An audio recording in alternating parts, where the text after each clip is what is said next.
Baby. Welcome back, Cotter. Where's this thing at, my friends? All right, here we go, people. Legends of the game. We gotta look up Legends of the game.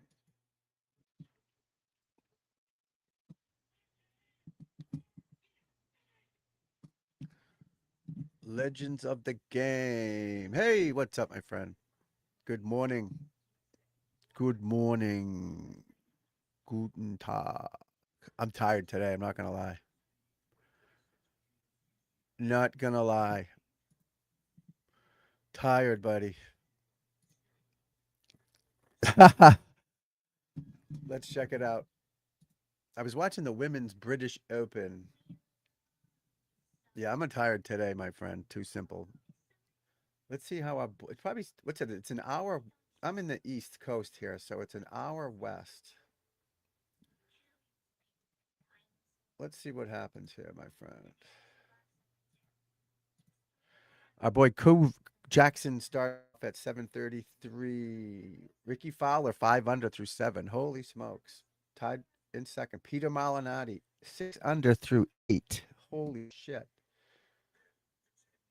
Koiven 1 under through 7. It's going pretty good, kid. It's going pretty good. Who are you a fan of? Who are you a big fan of? I'm hoping this Koiven kid gets on a roll and starts kicking ass. Kicking ass. Yeah, Peter Malnati, 7 under through 9. Wow. His dad owns pizza shop, I think, in the Midwest. Chicago. They're actually moving out of Chicago because of the crime. He birdied 1, 3, 4, 5, 6, 8, and 9. Kids on fire. Ricky Fowler. We need Ricky Fowler to start playing well again. All right, let me make a leaderboard. Leaderboard. Garrett, good morning, my friend. Good morning. New to golf? Awesome, buddy. Awesome. Oh, nice. Who do you got? I love it. I love it. You just want to make some cash. There you go. There you go. Me too, buddy. That a boy. Who was betting it last week? Cavidium, I think his name was, or not last. Yeah, this weekend. Hopefully he'll be popping in here soon. But he likes to put some money down too, and top tens and top fives. I love it. I should do a show on that for sure. Yeah, Fowler playing well. Zach Blair -1. Keegan Bradley -3. A lot of these guys are fighting for their lives too for the FedEx Cup. You know, that's important. You make a lot of money if you get into the FedEx Cup. A lot. Even if you finish 70th, you get an extra 50 grand or something. I mean, it's crazy money they're handing out. 50 grand to them is peanuts, but still, it helps. You never know. You go broke. Um, yeah, the FedEx Cup is very important. So Keegan Bradley was like 80th, I think. 76th. So he's 63rd right now. If it ended right now, obviously it's not going to end right now. But that's another tournament within a tournament, which is pretty cool. Ricky Fowler was 32nd. Obviously, he wants to get in the top 30 at the end to get in the finals at the Tour Championship. But it's good stuff. And then Mariano Grillo, he's fighting for his life. A lot of these guys are in this event. A lot of the big shots aren't in this tournament. They're really taking breaks. There's one more tournament next week until the playoffs start, the Wyndham Championship. But Garrett, how did you hit him yesterday, buddy? How'd you hit him? Yeah, we're gonna watch another one of those videos. I did the Billy Joe Patton video. You must have missed it. I don't know if you were here for the video. I showed the whole video. It was pretty cool. I know. A lot of these guys, you know what? It's tough. I played pro golf, not that level, but I played some of them. Golf's hard. You got a family. You got plenty of money. Kids wiffle ball, little league game. Money's ruining the game. All sports, I think, but there's too much money. It's high school kids are getting paid now. Miles Russell's getting money from TaylorMade. Yeah, it's tough. The game is hard, as you know, anyways, right? This game is hard, anyways. You know.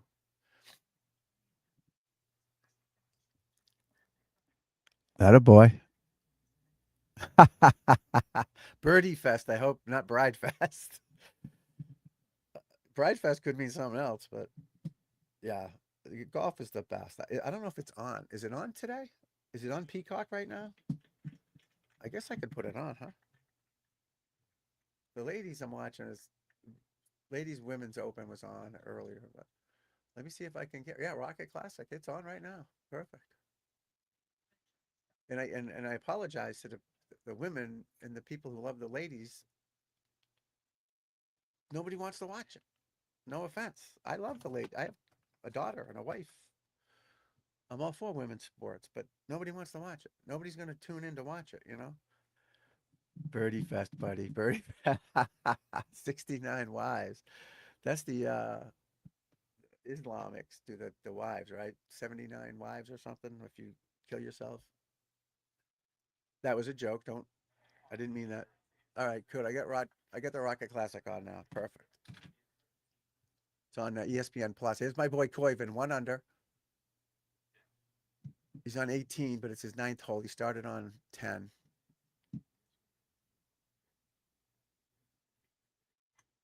Boom, he moves it. He's got I did a great, I don't know if it's a great video, but his hip is, what he does in his golf swing is wild. Check out the video. I might show it later. Fowler 5 under, Kirk 4 under, Siwoo Kim 3 under, Bradley 3 under, Castillo 3 under. Not a lot of big names in this, but these young people and the people down the FedEx Cup have to play in these events. They need the points, buddy. They need the points. Birdie Fest, baby. Moving day is every day on the PGA Tour. They used to be Saturday, but got Ricky Fowler 5 under through 7. I'm a big Fowler fan. My kid, when he was playing growing up, loved Ricky Fowler. Would dress like Ricky Fowler. We just loved him. Oh, he eagled 14. He started on the back as well. He birdied 13, eagle 14, birdie 15, birdie 16. So there's 4 in a row. 4 holes, he's 5 under. That's not a bad way to start, guys. If you're gonna play, you might as well make a bunch of birdies and eagles. I wonder if the back is playing easier than the front. Let's see. Good look.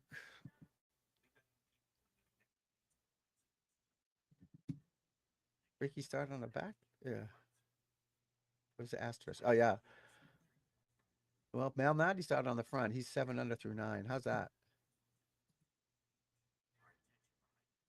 But that's what makes this game so hard, guys. The game is they'll play as many as they can. If it's lightning is the problem or unplayable conditions. So if it's raining, it's not a big deal. But lightning, they stop. It all depends on how much they have to stop. This doesn't get dark till what 8:30 at night now, right? So they'll start early. They'll send guys out early if they have to tomorrow morning or whatever day it is. So they'll do everything they can to get in 72 holes. They'll have to play Monday. They'll play Monday. They'll do everything they can to play 72 holes. If not, it'll be 54 holes. And like I said, you can go till almost 8:30 at night. Where is this? This is in the Midwest, right? So yeah, Detroit. Yeah. So they'll go as long as they can and just try to squeeze in at least 54 holes. But lightning and flooding are the problem. If it's raining, it's not a big deal. If the greens are underwater, you can't putt on them, obviously. So they'll stop. They'll squeegee them off or something. But the greens nowadays on these fancy country clubs have all aeration in them, and they drains through the green sub green they call it. It's pretty cool. Um, so they'll drain pretty good. But lightning is the main issue. It depends. If no, it'll round 3, right? Round 3. It could go 3 rounds. 2 rounds, they could postpone it. It all depends. Is the forecast that bad? Again, it's all about the lightning. It's all about the lightning. So your bet would be canceled, I would imagine, if the tournament's canceled. But that rarely happens. I can't remember the last time a tournament was canceled, the whole thing. Can't remember. Now, there's been some lightning storms. If you look them up back in the day, lightning hitting stands, trees falling. That's happened, but it's very rare. Let me look at the weather. But yeah, it's all about lightning. Rain isn't the problem. They'll play in the rain. It's lightning and flooding. All right, so Saturday, precipitation. Ba, ba, ba. Ooh, let me get your AccuWeather forecast. I love it though that you're looking at the weather. I love it. That's a good better looking at the weather. All right, where are we at here? Friday. Tomorrow, more clouds than sun. So the first 2 days look no problem. So there's 2 rounds in. Shower and thunderstorms, humid for Saturday. Mostly cloudy with a couple of thunderstorms. So I don't think it's a rain out on Saturday, according to what I'm looking at, but you never know. They'll dodge the lightning. They'll go in and out of it. They'll do everything they can to get in 54 holes, buddy.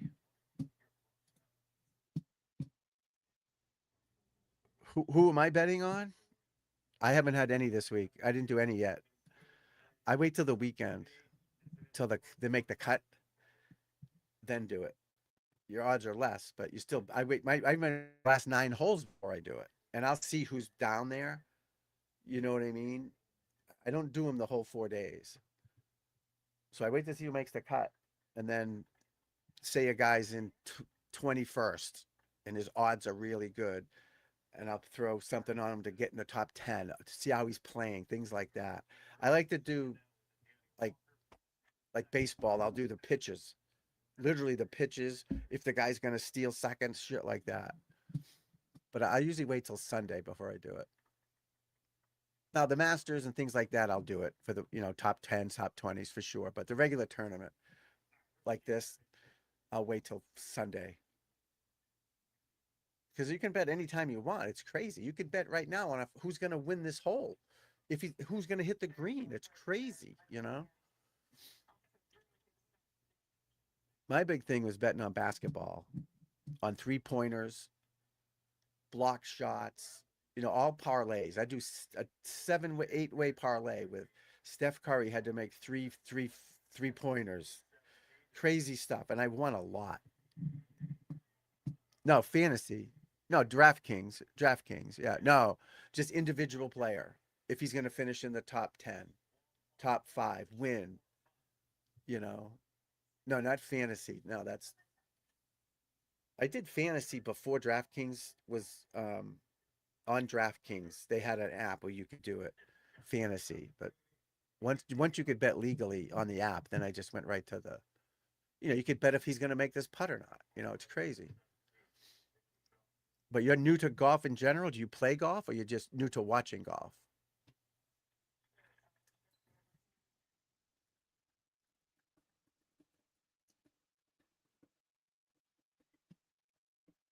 And and obviously the odds change every hole on these guys. It goes up and down. It's crazy.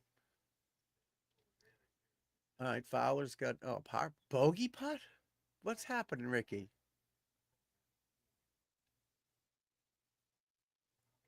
Yeah, Ricky was fun to watch. Young and flashy. That's no good, Richard. What did he do there? But the weather-wise, yeah, I think you'll be all right. They should get them all in.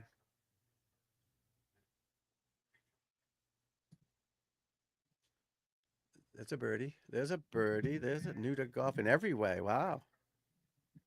Okay. Yeah, golf's great, man. Golf is gonna, I don't know how old you are, but golf's gonna last you forever in your life. It's fun to watch, obviously. The major, like one third one, and it's kind of boring, I guess. But if you like sports, there's nothing else you can watch right now. There's no hockey on right now. There's no basketball on.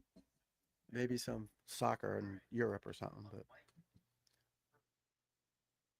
but playing golf is great for business, great for social skills, good exercise, get some sun on yourself. And as you get older, you're going to want to do something, and you're not going to be playing lacrosse when you're 40, hopefully, or So yeah, get some clubs, go to the range, learn something, check out my videos on how to practice, and do some drills, and get into it, my friend. You'll love it. It's a challenge. It's such a great challenge, and a lot of people get hooked on it because it's harder than it looks. Throwing a baseball is easy, shooting a basketball is easy, running's easy, soccer's easy, but golf is it takes patience and practice and discipline. It's just so good for you. It turns you into a man, a gentleman. Uh, no, it isn't. You got plenty of time left. Exactly. The playoffs, both the whole thing, buddy. It's all up to you. Each of these guys is, the top players. You're not going to make as much on, obviously, but like right now, if you could put, let's see, who's. Well, it's still too early to say who's plus 3,000, plus 10,000. Gordon Sargent. Put $5 on Gordon Sargent at plus 10,000 right now to top 10 or something. See what he is to top 10. That's what I would do. I'd see the highest odds and find someone who could sneak in there.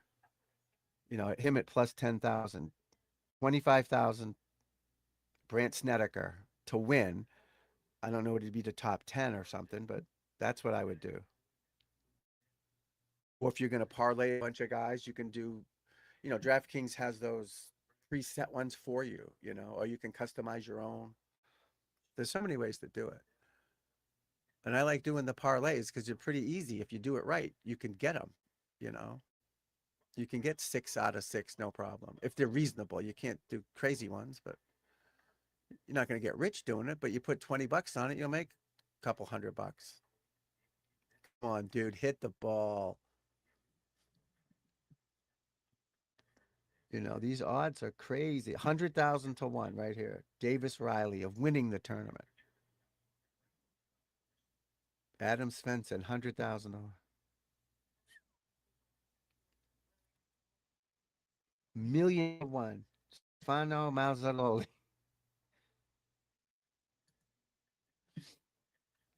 Oh, that so if you go on the PGA Tour website, you can see them. Okay, so on PGAtour.com, you go to the leaderboard, and to the right, you'll see but it's done with FanDuel. So I just clicked on it, and it makes me go to FanDuel. But I don't do it I do it on my phone on DraftKings. But so I'm in FanDuel. All right, so if I bet $5 on him to win, I'd win 5 grand. If he won, I'd win 5 grand, obviously. So say I put $50 on him, I'd win 50 grand. So that's what I would do, is to see what it would pay, and boom.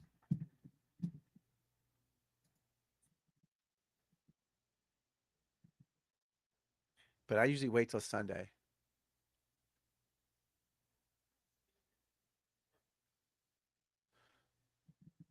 Usually wait till Sunday. The women's tournament is one American was winning. Naomi Yo is winning, YOH. But again, the weather over it looks cold, but it doesn't look shitty. Doesn't look shitty. All right, Wyndham Clark, U.S. Open champion, 6 feet for par. Nope, that's 4.5 feet. I guess it is. 84%. So 8 out of 10 they make of these. That means there's two. Made it. But see, but then they don't take into consideration the break, uphill, downhill. So these numbers aren't exactly accurate. Putt that breaks a foot is harder than a putt that breaks 3 inches. All right, Coyvin, let's go, buddy.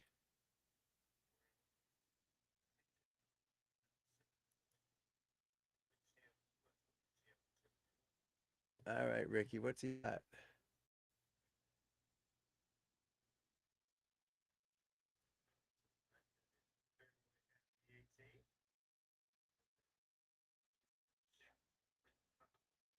Featured groups. You gotta love it. You gotta love having golf on a Thursday morning at 9:30, 10 o'clock in the morning. You gotta love it.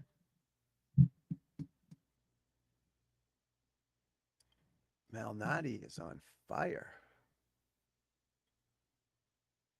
Ricky Bogian doesn't help. Chris Kirk to 5 under. Yeah, wait till Sunday. That's the way to do it.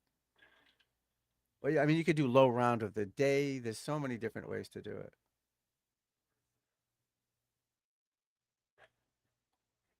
Jesus, Ricky plays fast, huh? Jesus.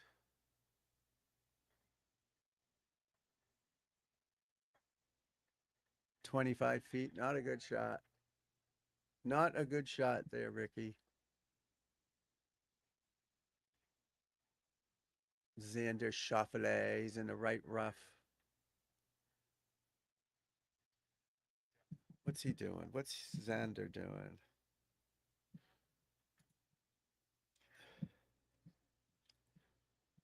This game is hard, guys. You're off by 2 inches. Things change. Chris Goddard up 2 under. Grillo, he needs to get, he's 103rd in the FedEx Cup playoff race.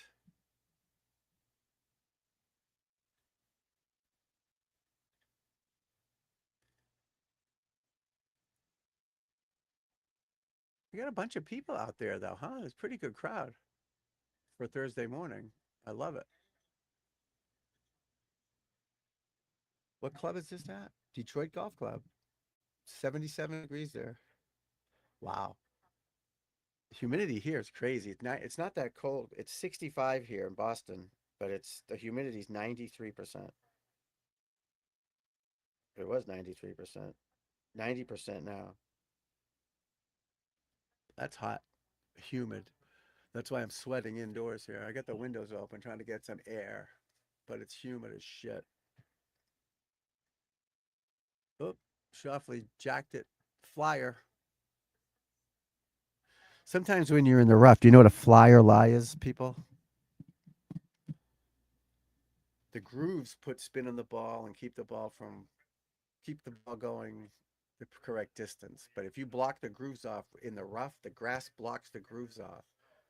So the grooves can't put spin on the ball and it just jumps. It's like takes off on you. It's called a flyer. You'd never know when you're going to get it. Sometimes you do, you can tell, but if it's teed up a little bit, things like that. But that's what happens a lot when they're in the rough. Say they want to hit at 150, thing goes 170.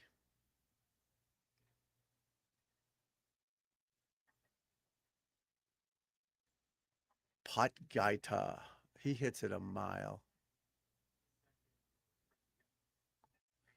Chris Goddard up right in the middle of the fairway. He's 2 under, playing with Fowler and Shoffley. He's got a weird swing. Whoa, that's horrible. Wow. That was a bad swing. For a pro, that's a bad move. From 110 yards, missed the green. That's terrible. So he was uncomfortable with his lie or his club selection. He was in between clubs. That's another thing that bothers us is a full wedge at 120. I'm at 114. That's a three-quarter wedge, and it's just harder to do unless you got to really practice those to have faith and trust in them. But it still happens to the best, and this just proves it right there. Oh, the skinny man, Lefty Batia, makes a birdie putt to get even par. This kid can't weigh 90 pounds. 6 foot 10, 90 pounds. Wyndham Clark, 2 under.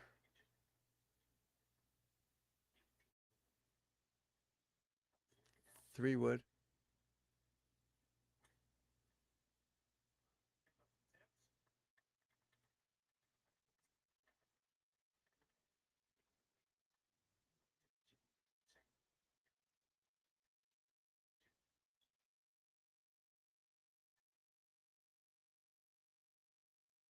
Kid trying to be funny on the trying to be a comedian here on the Golf Channel. Not working. That's Siwoo Kim. But we're glad you're here, Too Simple. Good to see you, my friend. Glad to have you aboard our growing channel of golfers. Jackson Coyven. Now they put him in the big leagues now. So remember, when you're a regular guy on the tour or a jag, just another guy. When you're a jag, when you're a jag, they just put you out with other no names. Now, Coyven was not a no name because he was a number one amateur in the world, but they don't put him with major winners. They put you with guys at your level normally. Like the last guys teeing off today are all nobodies. Monday qualifiers, shit like that. But Coyven won last week.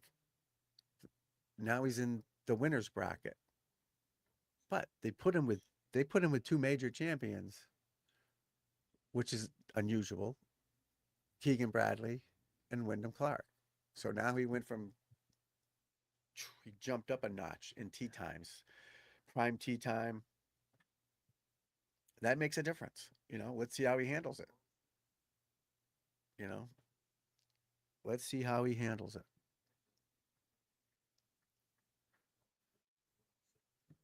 He might have stones of steel. We don't know. He might not. Who knows? We're gonna find out after last week's win. Let's see what happens. Schauffele in the rough, pin high, lofted wedge, gets it on the green. It's moving pretty quick. It's not a good shot. Terrible shot. 12 feet, but it is a downhill. So if he's got a downhill slope, it's harder. But still, these guys are grinders. He'll probably make that putt, and the bad chip shot is erased. Now Goddard has pretty much the same shot. He's in the rough, lofted wedge for sure. He needs to get it up a little higher so it doesn't jump when it lands. A little softer landing, kind of like a helicopter landing, not a plane landing. You want it to just come down soft.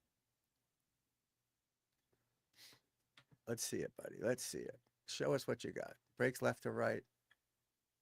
That doesn't look too good. Oh, maybe it is. No, terrible. Awful. Hit a foot behind it. Yeah. That's hyperbole. He didn't hit a foot behind it. He hit a couple inches behind it, but we got to try to make it fun here. Castillo. Not a lot of guys wear visors. What a shitty putt that was. Wow.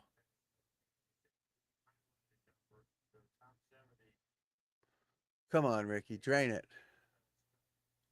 Ball's on the way. Breaking to the left. Short. Didn't make it. Ricky Castillo. Who is he? I've heard of him. I know he's a good college player. Ricky Castillo.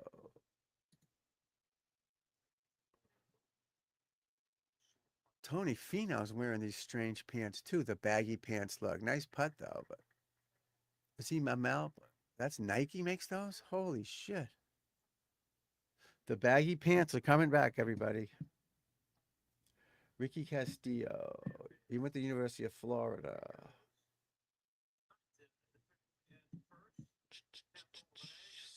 25 years old. I want to see his putting stats because that was a terrible putt. Terrible stroke.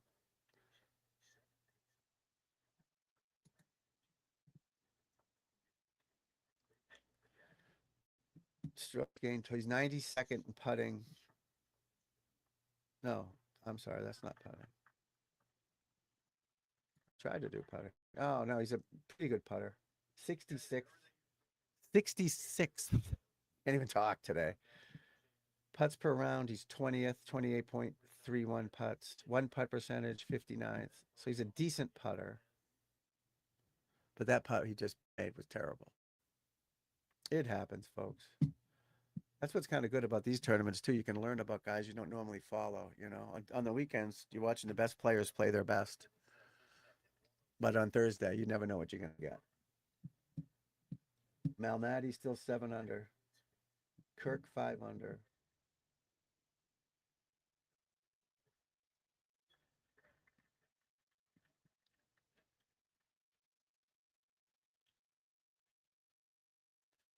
What fun. Commit to your swing, man. He's got 106 yards to the hole. Barely any wind. This should be within 15 feet every time for a player of this ability. The green looks pretty flat to me.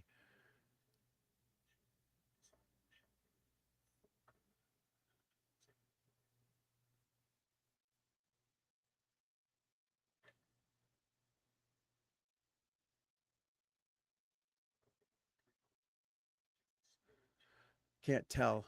Looks like 15, 10 feet. It's hard to tell the camera angle. But the course looks relatively simple, you know?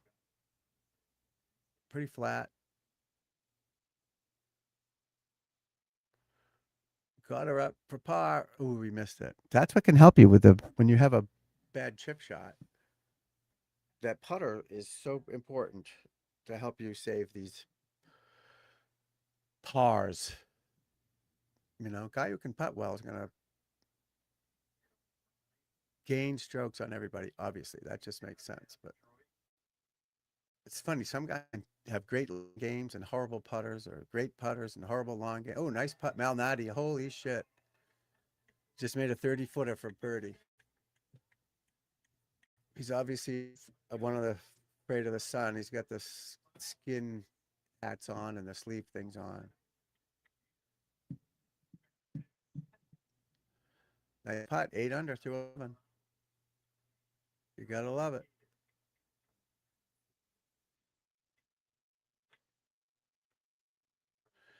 Keegan Bradley, 105 to the hole. All right, they're all in there tight. First hole, their 10th hole. All three of them got birdie putts. Quaven, Bradley, and Clark. I wonder if they have commercials on this.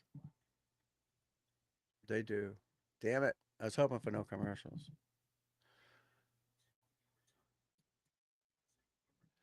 You gotta love it, people. You gotta love it.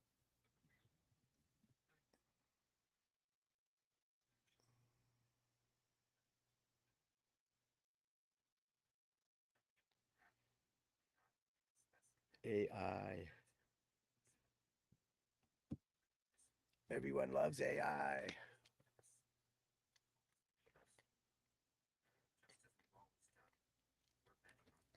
Mm. I'm sweating like a pig, people.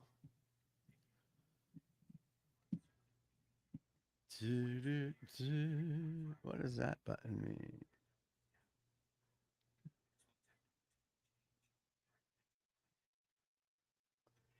Hmm.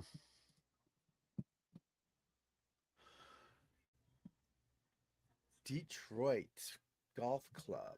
Probably an awesome place. Probably an awesome place.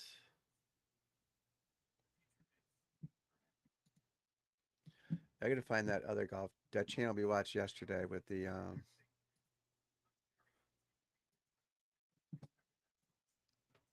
history of the game channel. That was pretty good. That Billy Joe Patton video was great. Excuse me. And these are the legends that you want to see. You know, these are the legends of the game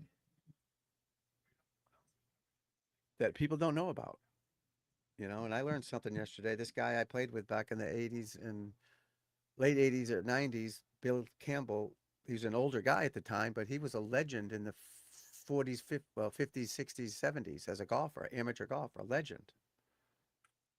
And I knew he was good, but I didn't know he was that good because we didn't have all this internet shit then. Wasn't even a, certainly didn't have iPhones. We might have had cell phones, but they didn't do internet. They were just to call people. The first one I had was in my car. I had a Chevy Lumina. I'll never forget it. It was maroon, and the phone was like this what's this called? A remote, but it had a wire, and you plugged it like it rested in a holster like, and you had an antenna in the back of the window. Clock for birdie. He missed it. and your phone would be on a cord, and you just answered the phone. It was kind of cool, but certainly not a cell phone. I mean, iPhone. Tony Fino, he's got the baggy pants look, MC Hammer look. Ball's on the way. Oh, good shot. Great shot. Great shot. 3 feet. Nice shot. Tony Finau. He's been struggling. Tony's been struggling. All right, Bradley, Keegan Bradley for birdie. 9 feet, people. 9 feet. He's got his Air Jordans on. Ball's on the way. Ball missed by a mile. Holy shit. Jesus, two birdie putts for these two major champions, and they missed, both of them missed by a mile. A mile means 4 inches.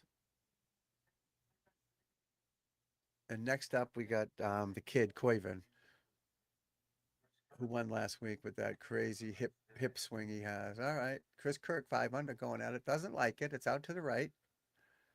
Bunka, bunka. If you're out in the Detroit area, folks, go to this tournament. All right, Koiven for birdie. 8 feet, 5 inches. Ball's on the way. Ball's in the hole. My new hero is 2 under now. He's working his way up.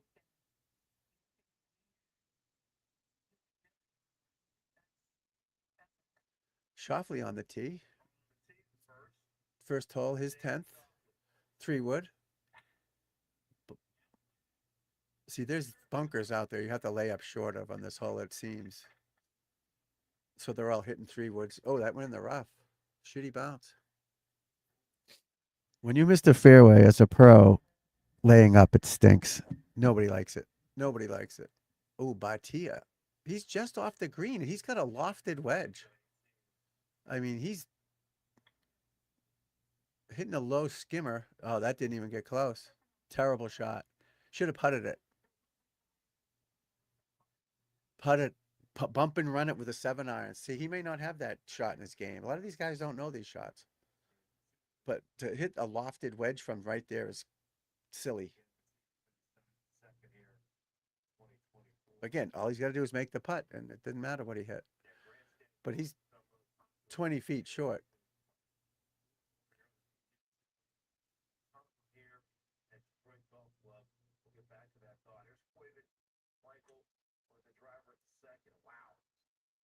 What's that doing? Oh, that's perfect. Perfect shot by Koiven.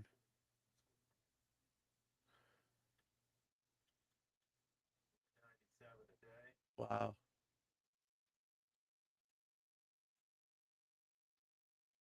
Keegan Bradley, slowest player in the world. He's got a 3 wood.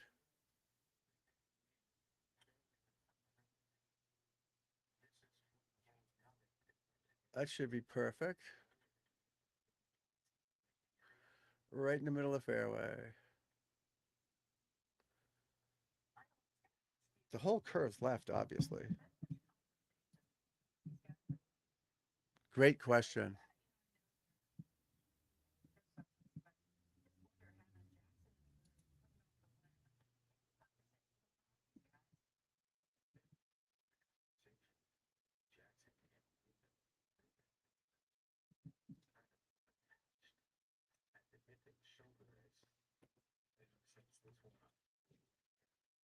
Man, it's hot in this room.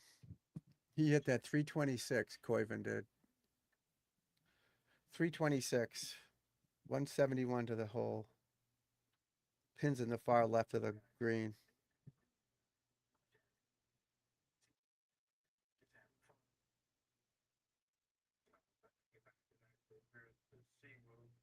Siwoo Kim for birdie. Long putt. Left it short, people. Left it short.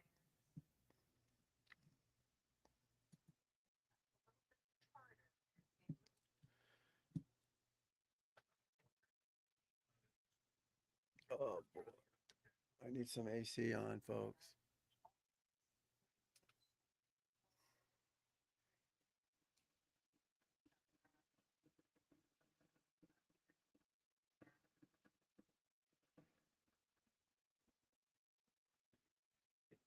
20 feet for par. Bakshay Bhatia made it. He made it. So that didn't matter what you chipped it. You made the putt. That's all that matters. Making putts is important, obviously. Oh, that's funny. Ricky Castillo putting that? Yeah, birdie putt, 50 feet, 60 feet.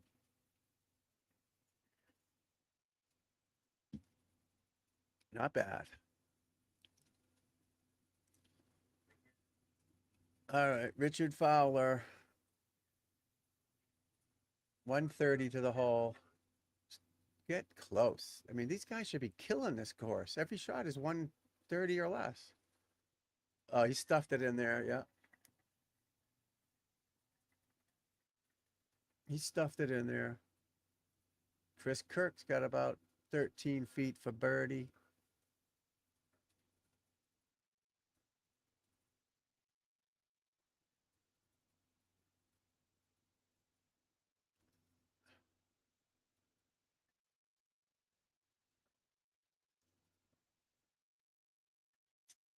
13 feet, baby. 13 feet, baby. Oh, I agree with you. Absolutely agree with you. Did you really? Oh, wow.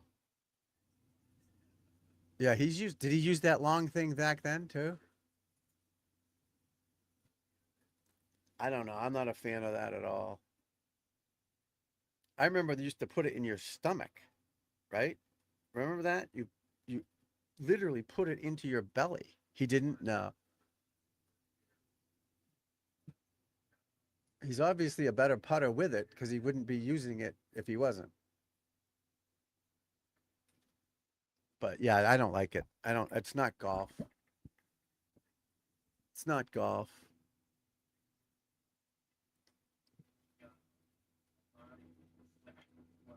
Malnati firing one in there. Using a yellow ball. He is? Holy shit. Yeah. Yeah, that's ridiculous. And Bernhard Langer using it. They're definitely anchoring it too, you know.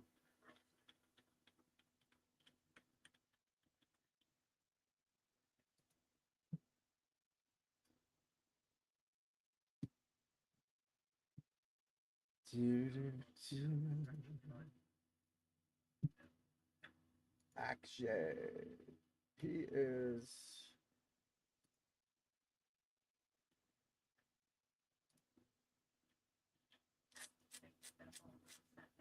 he's first in strokes gained putting, yes. That's crazy.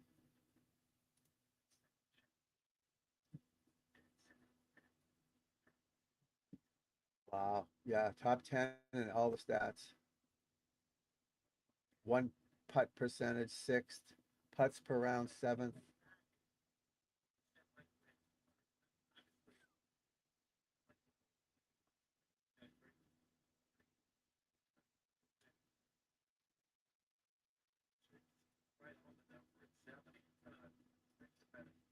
The longer ones, not so much.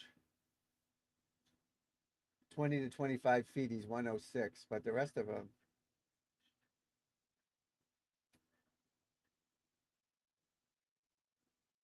that doesn't show that. Inside 10 feet, outside 10 feet, he's fifth.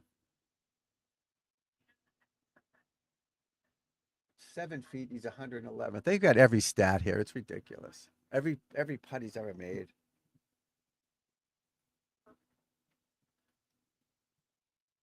Yeah, they tried to outlaw that anchoring thing. You couldn't touch your body with it.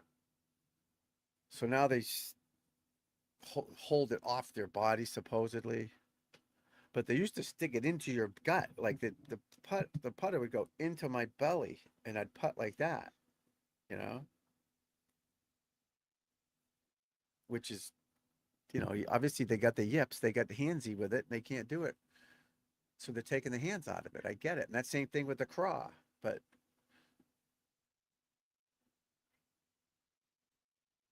I don't know. It seems like cheating to me, but Because on every other full swing, there's everybody does everything pretty much the same, the way they hold the club. Now, a few guys chip cross-handed, but that's putting cross-handed isn't an issue either. It's the length of the putter and the anchoring. Oh no. MC Hammer Finau missed that one. Look at those pants. That's what we used to wear back in the day, the baggies. I'm gonna throw out all my pants. Get some new pants. Shoffley making a birdie putt, short. And it's hard to believe. It's not even August. The season's almost over, you know? One more week than the playoffs. Then you got the President's Cup. Then the fall season starts for next year. It's all crazy. Peter Malnati, 8 under through 11. That's not bad. We were on a 59 watch, I think, right? Right? We're on a 59 watch, folks.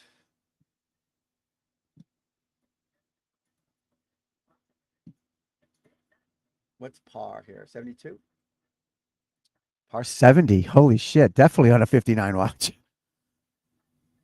That's 11 under, 659, right? So he's 8 under.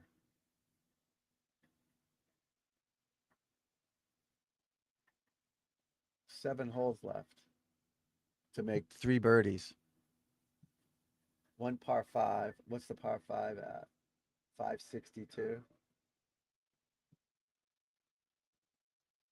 We're on 59 watch, folks. 59 watch. That happened to Michael Kim. What happened to him? Sometimes that's a curse. If I was going to shoot 59 and I had a putt for it, I'd miss it on purpose so I wouldn't get the curse of the 59. All right, Ricky Fowler, 10 feet, 2 inches. 4 under, ball's on the way. Missed it. Oh my God.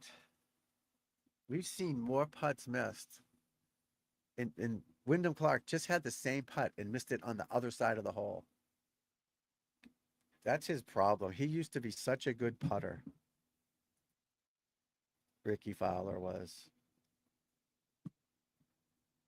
such a good putter. We cursed him ever since we've been on the air. He's been dogging it. Koiven, 50 feet for birdie. Uphill, then downhill. So it's going up the crest. Now it's coming down. Heading towards the cup. Good lag. 2 feet. Easy par.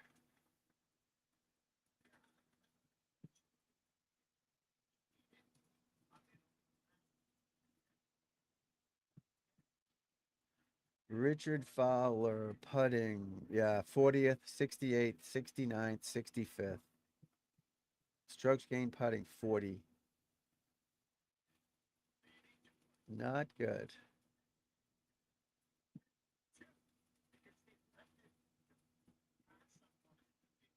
Not good, people. Not what we want in a golf. You got to make putts out here. You got to make the putts, and Fowler's just not making them. But again, he was 5 under for 4 holes, so that obviously made some putts. But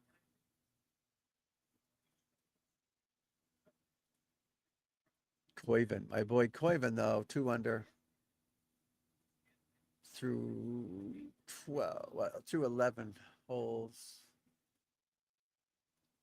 Yeah, the pin on this second hole is way left, so you have to keep it out to the right because you want, even as good as they are out of the bunkers, you want birdie putts. You'd rather have a 40-foot birdie putt than a 10-yard bunker shot, but he just missed it. And that's how to make the game tougher. Instead of rolling the ball back, put the pins in the corners. Make them work for it. But again, the fans want to see birdies too. That's another thing. People like the long ball, right? They want the home runs at the baseball games. You want the long pass at the football games. You want birdies and eagles at a golf tournament. You know, watching the Watching him struggle at the Open and U.S. Open once in a while. That's fun once in a while, but people want to see birdies action. The average fan does, I guess. I like to see the carnage, to be honest with you, and make them work for it. Oh, this aim point shit he's doing. Holy shit. Ugh. He's got 8 feet and he's doing aim point from two different. That's crazy. I never got the aim point thing, and maybe I need to talk to those guys, but my feet, I don't feel it. I mean, I can see a slope, but I can't feel the slopes. I can't feel them.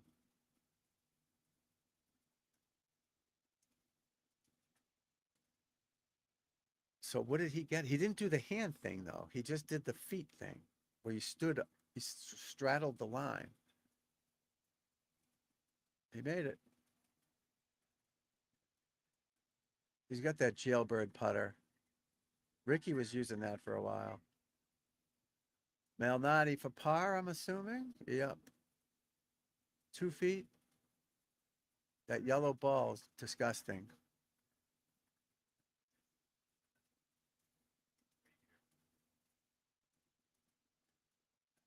Novak +2. Chip shot, throws it way up in the air. Ball lands soft and in the hole. Wow, nice shot.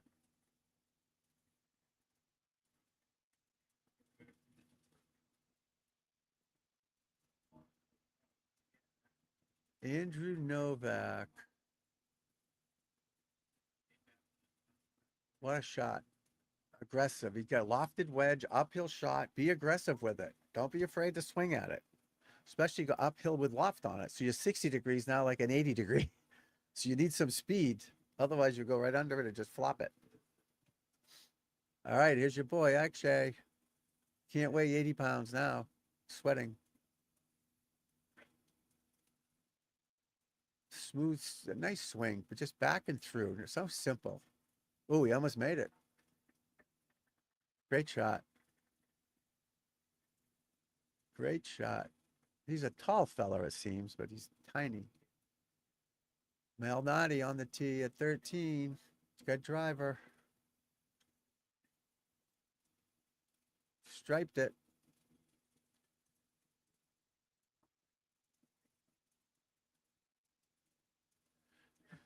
Pizza Malnati.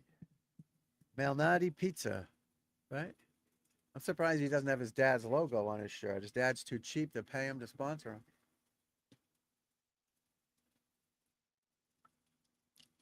Fishburne, whoever he is. Poor birdie. 13 feet. Ball's on the way. Ball's in the hole. Is it Patrick Fishburne?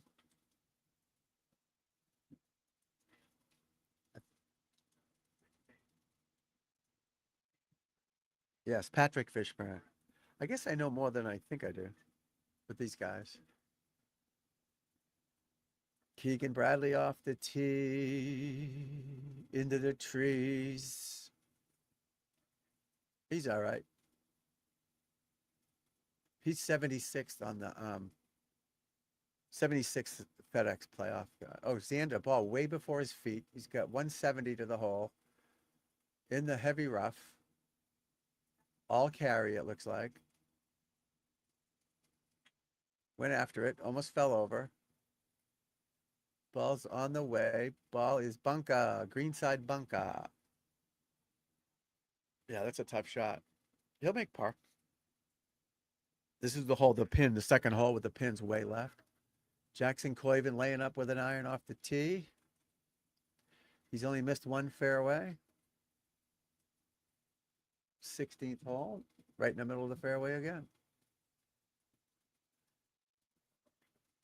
Doesn't miss a fairway, this kid. 9 out of 10. And now you get Wyndham Clark, 3 wood or 5 wood, whatever that is. Just getting in position. The hole's only 360, so.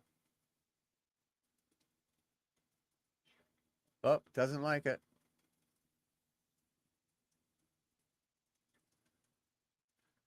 Oh, he sniped it in the left bunker. Ooh, that don't look good.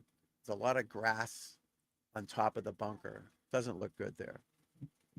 Does not look good, folks. All right, Fowler, 162 to the hole. The pin is way left. Remember, you want to be to the right of this hole.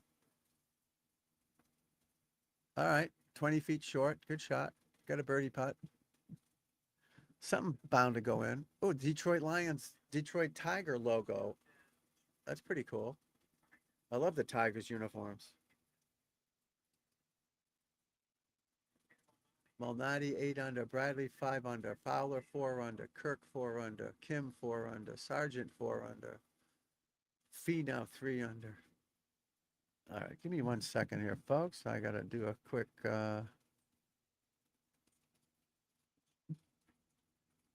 widget. How's your widget?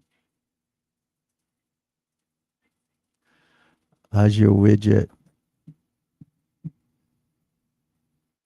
Just got to go to the bathroom real quick. Hang tight, people. Hang tight.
All right, we're back. Oh, boy.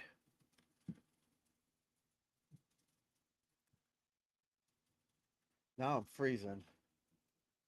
Can't make up my mind here with the weather, guys. Cold, hot, cold, hot, cold, hot. All right, Quaven, what's he got? Doesn't tell us. 100 yards, maybe? Doesn't like it. Too far. He did that a lot last week, too, guys. Right over the flag. Even, it went a little deep, but still. Akshay for birdie at the first, 2 feet. Drano, cheating. He's got the jailbird, too.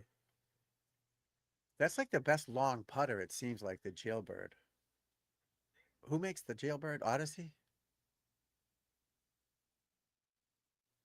All right, Bradley's got 112 to the hole. He's in the right rough. He's waggling. He's looking. He's waggling. He's looking. He's got the strong grip. Ball's on the way. He hit every fairway today. On the green, 15 feet. Good shot. Goose shot, man. Goose shot, man.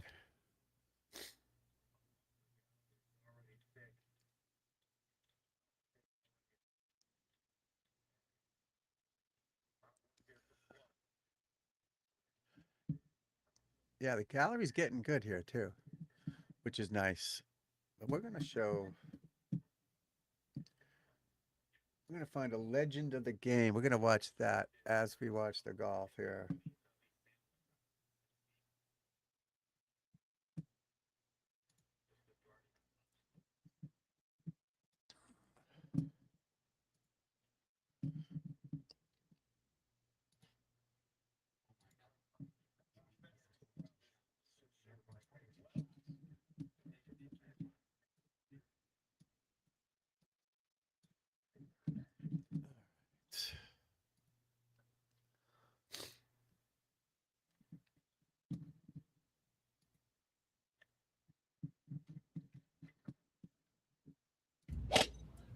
Oh my God. He beat me by 22 shots. 22 shots. He beat me by 15. Anyone That's recognize embarrassing. that man? When you're that far behind, that can be pretty brutal on the psyche. Was the first time I had really felt truly physically intimidated by another human being. There's a lot of times when I get out there on the golf course and I just I got nothing for this guy. He wins the US Open by 15 shots. Yeah. He was on his way to being the greatest player the world had ever seen. On the final Sunday of the 2019 Masters, Francesco Molinari stood over his ball near Rays Creek at hole 12, still in contention, still composed. Then he looked up. 59 watch from Al Nadi. Standing 59 on the green, watch. watching him. Rory McIlroy, one of the best players of his generation, said it plainly. He knows that he intimidates people, and it's like I'm going to make you feel my presence. Molinari made a mistake. Tiger won his 5th green jacket. That was not an accident. Ricky can't Nothing make about shit. Tiger Woods ever was. Before we talk about what people felt standing next to Tiger Woods, let's talk about what the numbers actually say, because the numbers alone are enough to make any competitor lose sleep. On the PGA Tour at his peak, Tiger won roughly 1 in every 4 tournaments he entered. His closest rival at the time, Phil Mickelson, won about 1 in 12. That gap is not a difference in talent. That is a different category of player entirely.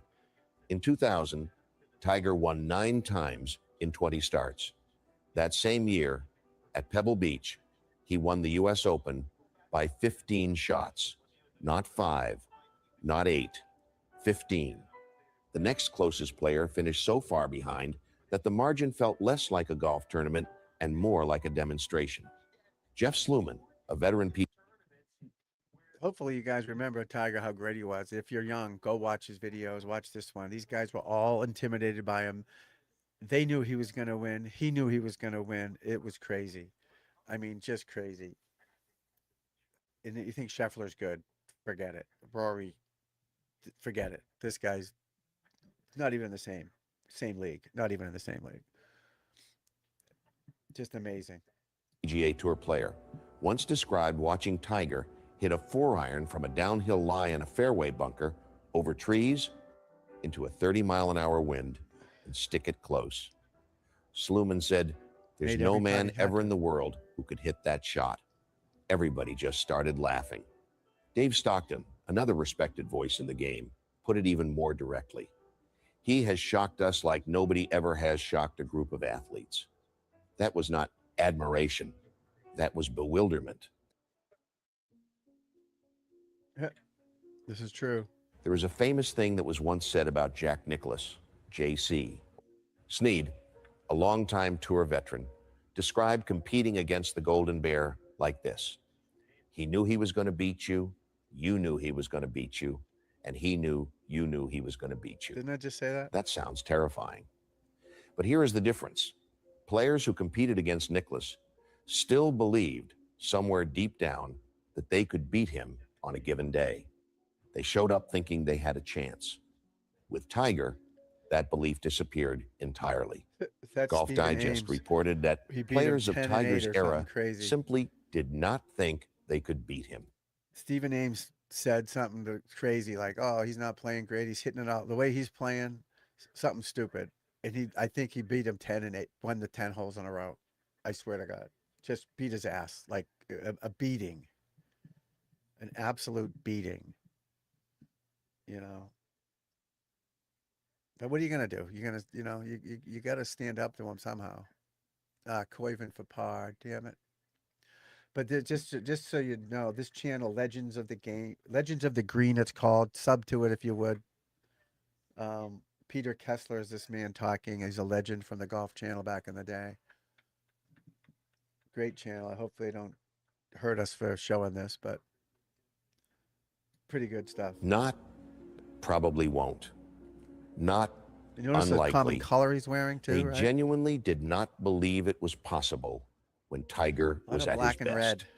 Pat Perez, who spent Pat years Perez. competing on the PGA Tour alongside Tiger, said it without hesitation on the Subpar podcast. The intimidation factor that Tiger had is like nothing you know. You might not see it again. Steve Williams, Tiger's caddy for 12 years and 13 Great majors, stuff. observed it from the closest possible distance. He later revealed that Tiger was receiving 90% of all media coverage at his peak. Every interview, every press conference, every camera, all pointed at one Keegan man. Bradley's 5 under. Williams noted that many players simply grew exhausted being asked about Tiger instead of themselves. Golf Channel analyst Brandel Chambly, a man not known for excessive praise, summarized short. the psychological reality in 6 words. He used to psychologically destroy people. Tiger's lefty now. Not outlast, not outplay, destroy. Most athletes try to seem approachable. Tiger Woods did the opposite, and he did it deliberately. The Sunday Red outfit was not a superstition or a childhood habit he never dropped. It was a calculated weapon. Tiger wore red on final rounds because his mother believed it was his power color. But over time, it became something else, entirely a signal to every other player in the field that the most Power dangerous color. man What's on the your power course color, had people? arrived, and he was ready. But the intimidation did not stop at the wardrobe. Phil Mickelson, who competed against Tiger for nearly 2 decades, revealed something rarely discussed in a 2021 interview. He said that Tiger deliberately kept his distance from teammates during Ryder Cup events, not out of arrogance, but out of strategy. In Mickelson's own words, he would not want to share a lot of himself to the team in the past for fear of letting down some of that intimidation factor that he might have. Read that again. Made it. Tiger Woods was consciously managing his own mystique.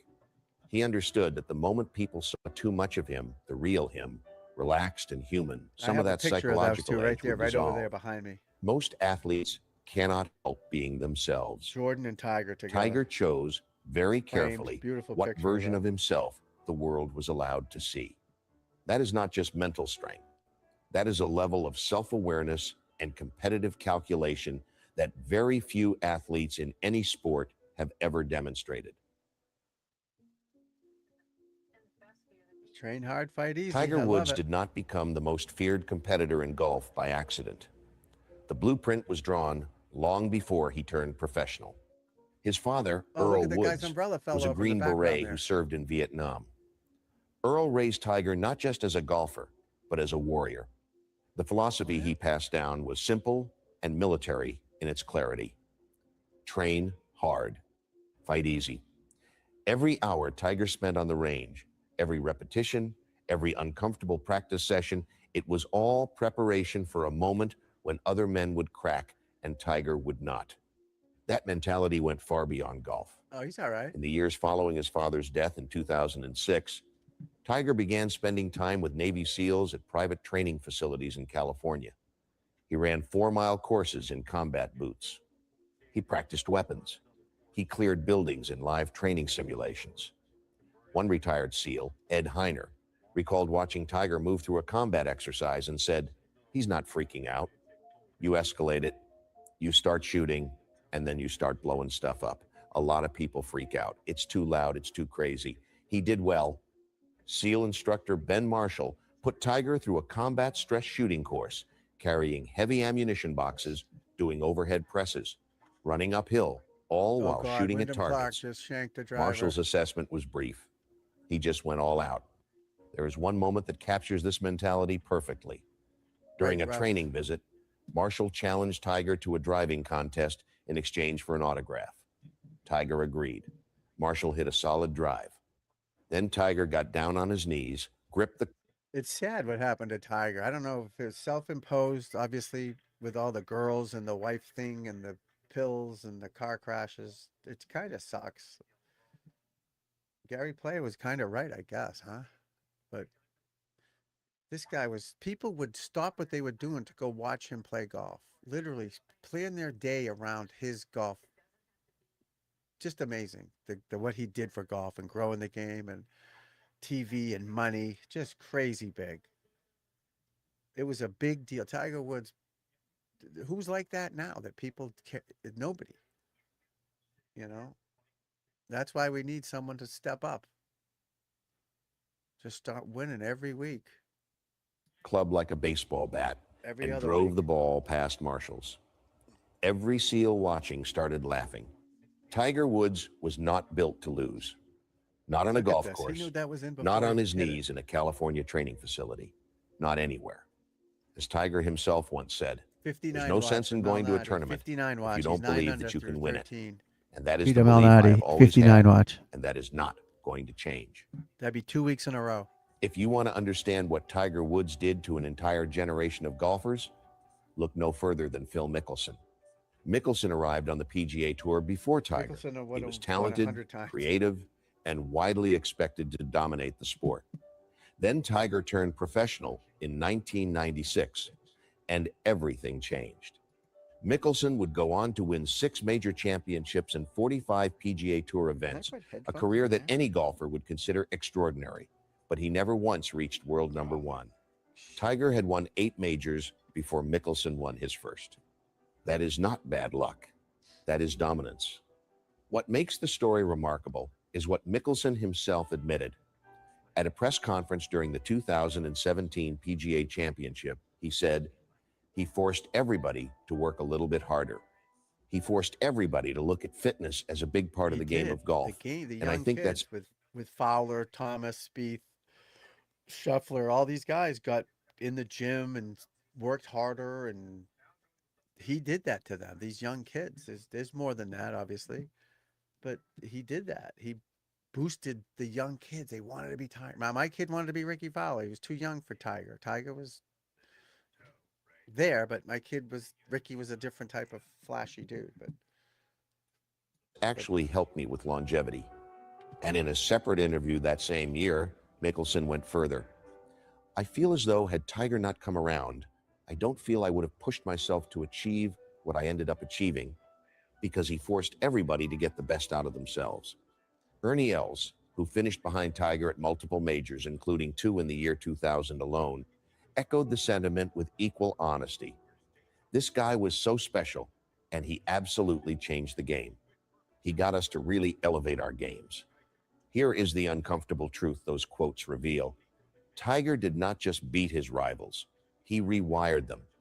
He forced them to become better versions of themselves simply by existing at the level he existed.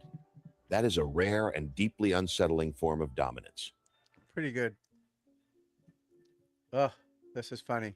If anyone saw the real Tiger Woods, not the public figure, not the myth built around him, it was Steve Williams. For 12 years, Williams carried Tiger's bag through 13 major championships.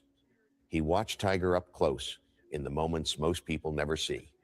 And what he saw was something beyond normal competitive drive. Williams has spoken about how Tiger approached each tournament not as a contest to be won, but as a situation to be controlled.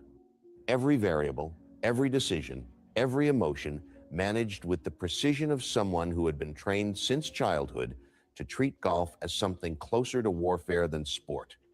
But even Williams had moments where Tiger's mentality left him shaken. At the US Open in 2000 at Pebble Beach, Williams found himself in a crisis of his own making. Heading into the final holes of the second round, he reached into Tiger's bag and realized he had only 3 balls remaining. By hole 18, just 1 ball was left.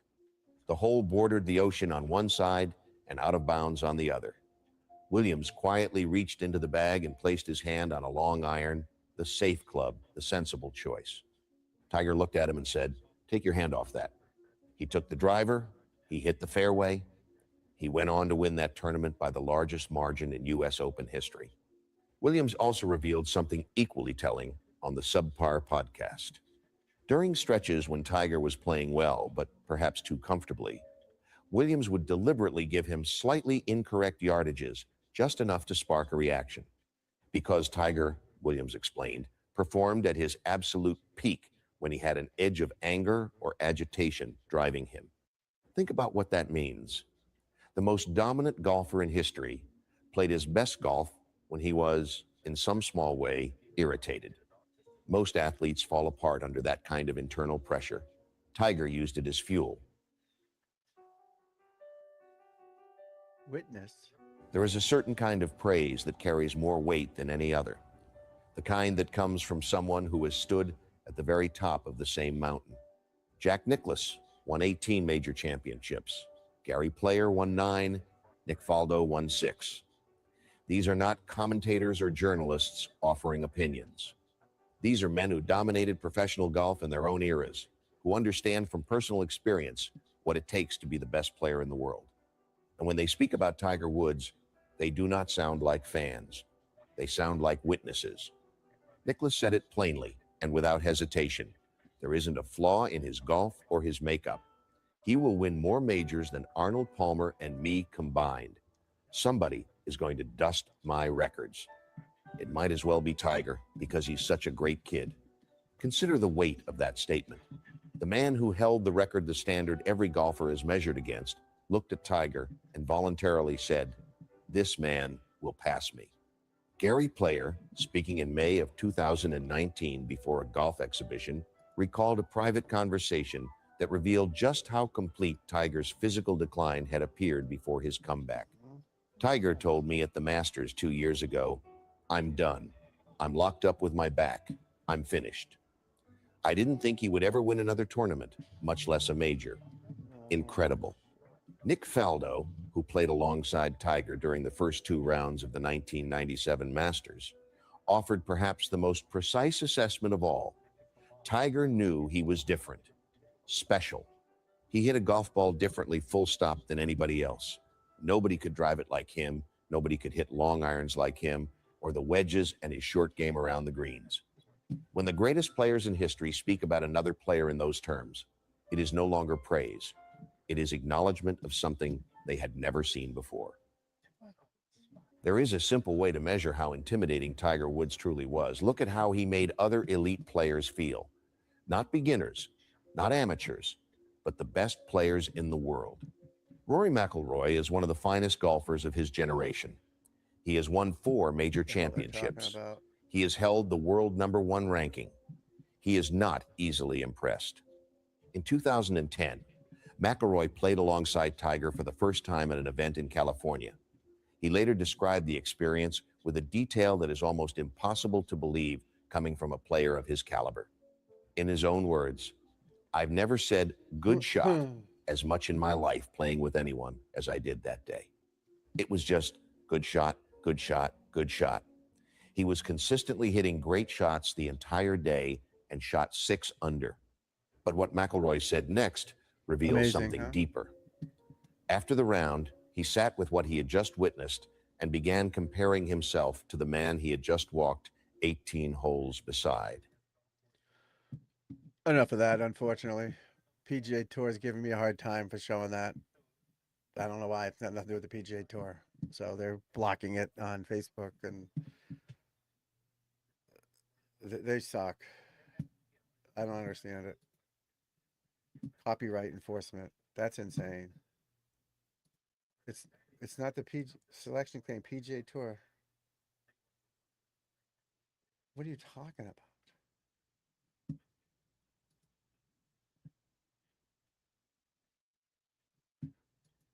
This isn't the PGA Tour. 65 through 66.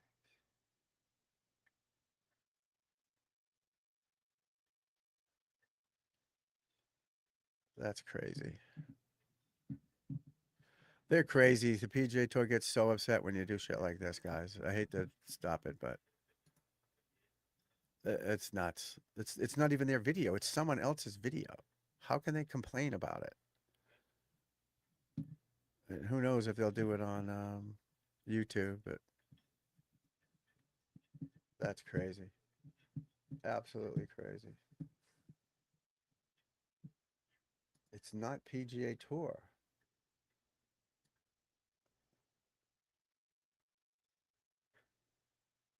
$65. So what would 65 be? 105. 42. A couple pictures of Tiger Woods. They can find that on it's someone else's video.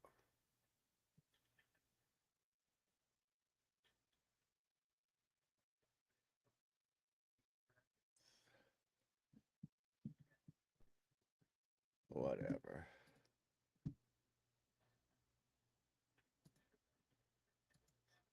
Whatever.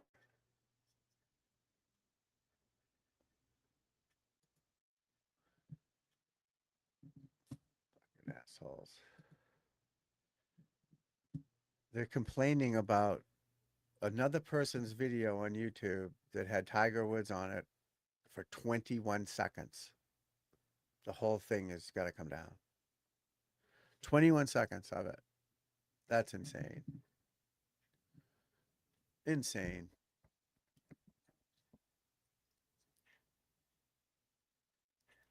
It's not even there. It's someone else's video. How is he showing it then? They suck. They really do. There's no reason to be that much of a a-hole.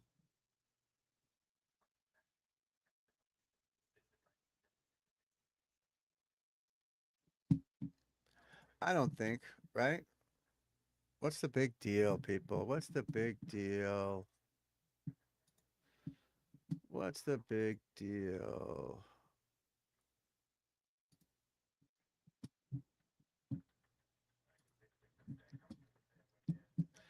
I'm sure YouTube is going to get mad about it as well. We'll see what happens here. We shall see what happens here.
Yeah, the PGA Tour is such wimps when it comes to, and even the fair use thing doesn't work, which is ridiculous.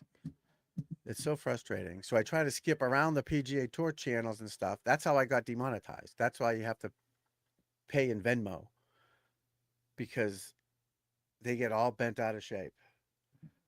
So I'm watching someone else's video that's not PGA Tour, and they still find 20 seconds of a Tiger Woods video and get mad at me.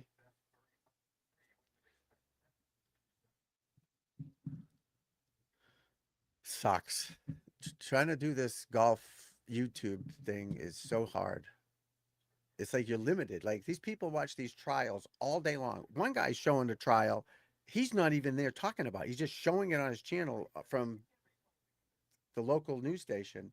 No problems. Doesn't comment on it. Nothing. Boom.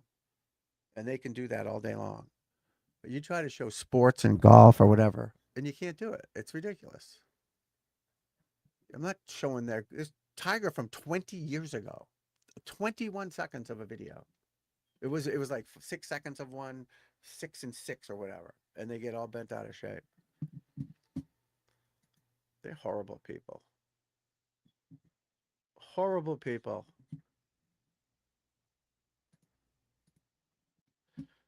You know, whatever. Whatever, we'll get through it. That's how I got demonetized for that. But I showed like a lot more than that. But I was commenting on it, like the fair use thing, like you're supposed to do. You pause it, you comment on it. Nope, they still cry like the little wimps. That just horrible, horrible, horrible, horrible. All right, Coivin for birdie, guys. 20 feet, 10 inches. Unreal. Really does suck.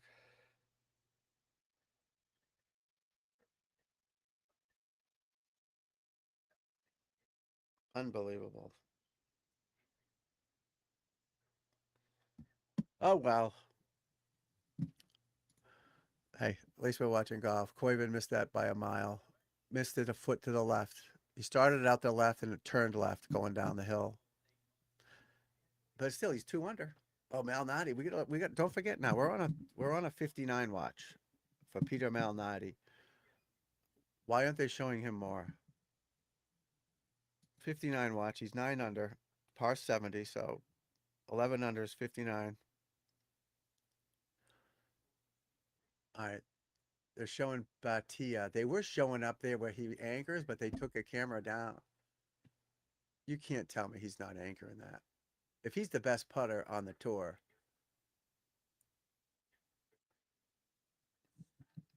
it's too easy. All right, Malnati. Where is he on 14? Chili.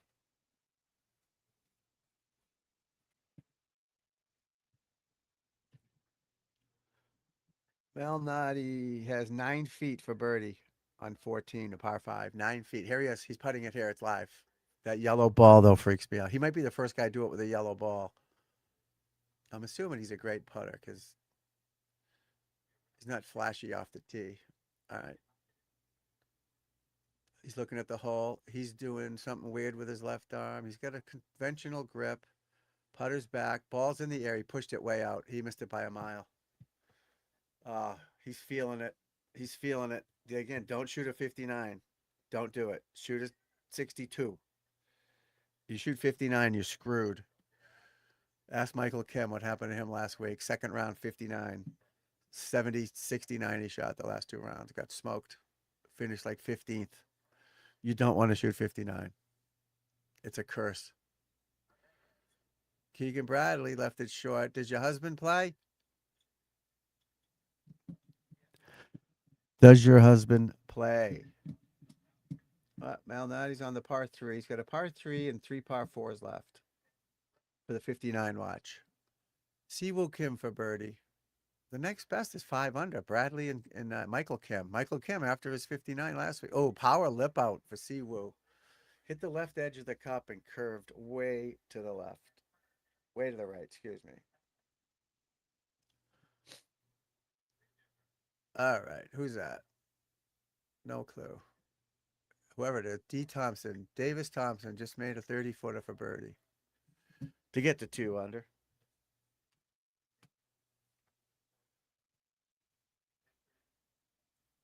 Peter Malnati on 59 watch. Marquee group, featured group. I wonder if I could do the, you used to be able to do multi-view here, but I guess I can't. Multi-view would be nice. Multi-view would be nice, but yeah, that stinks. I apologize for that Tiger video, but that's stupid. This guy has other ones. I showed one yesterday, but it probably wasn't PGA Tour. I don't get it. Called Legends. 21 seconds of videos. It's not a PGA Tour channel. What a hush shit. What's the RNA got going on? RNA, the drop, live from the AG Women's Open. Do they get mad if I show that? Stream starts at 1900. The hell is 1900?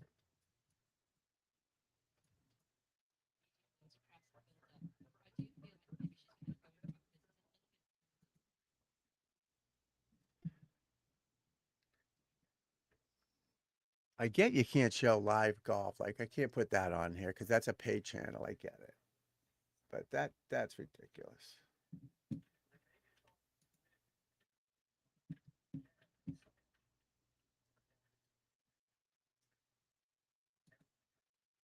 I know it's weird is they found it as I'm watching it. Like they're that much of a cuck to watch some small streamer showing it to 15 people and get mad about it. They should feel bad for me and let me do it. You know? I mean, come on. I thought that channel I found would have been great to show the history of the game and all this old stuff, but now the PGA Tour is. But how does this guy show it without getting in trouble? I don't get it. It's nothing to do with the PGA Tour. Legends of the Green, a channel dedicated to celebrating golf's greatest legends.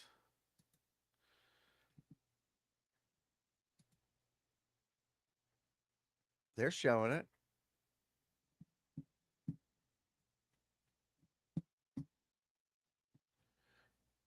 But the PGA Tour doesn't have a golf channel. How is that a PGA Tour video? Like, I don't understand it. ESPN, that's not the PGA Tour. It's a different chicken. Different animal. Ooh, Wyndham Clark, 15 feet. We want Malnati, folks. We want Malnati for 59 watch. Let's on a par 3. Let's see what he's doing here. Hasn't hit yet. How far is the hole? It's 150. Pins in the front left. Here he goes. Ball's in the air. Center of the green. It's turning in there. Right over the flag. 12 feet. 15 feet. Nice shot. Tee to green. This guy's right on there, my friends. Tee to green. He's right on there. Just needs a couple birdies. All right, what's the next hole at? 453, pins in the right. 18. Wow, the pins are kind of tucked, to be honest here. 525 par 4. Second toughest hole. He's got the 11th toughest, 15th toughest, the 11th toughest, second toughest, and the 6th toughest.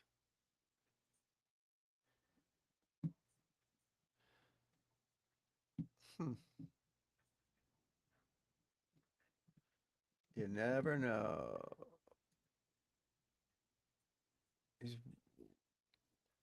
He was 171 in FedEx Cup points coming into today. 100 off where he needs to be. And now if he wins, he goes to 67th. Wow. But again, he's got next week too. So if he doesn't win, and if he can top 10 it,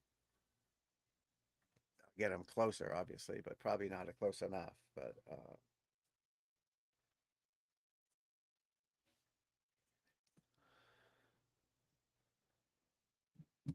who knows? Chili, what's up, buddy?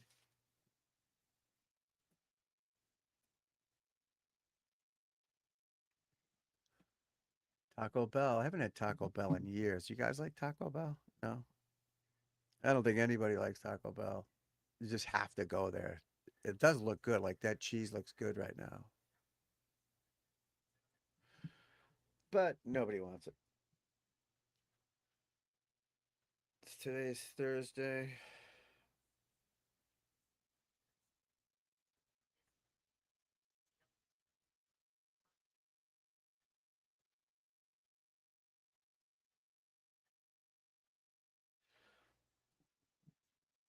Be right back, my friends. Watch this video real quick.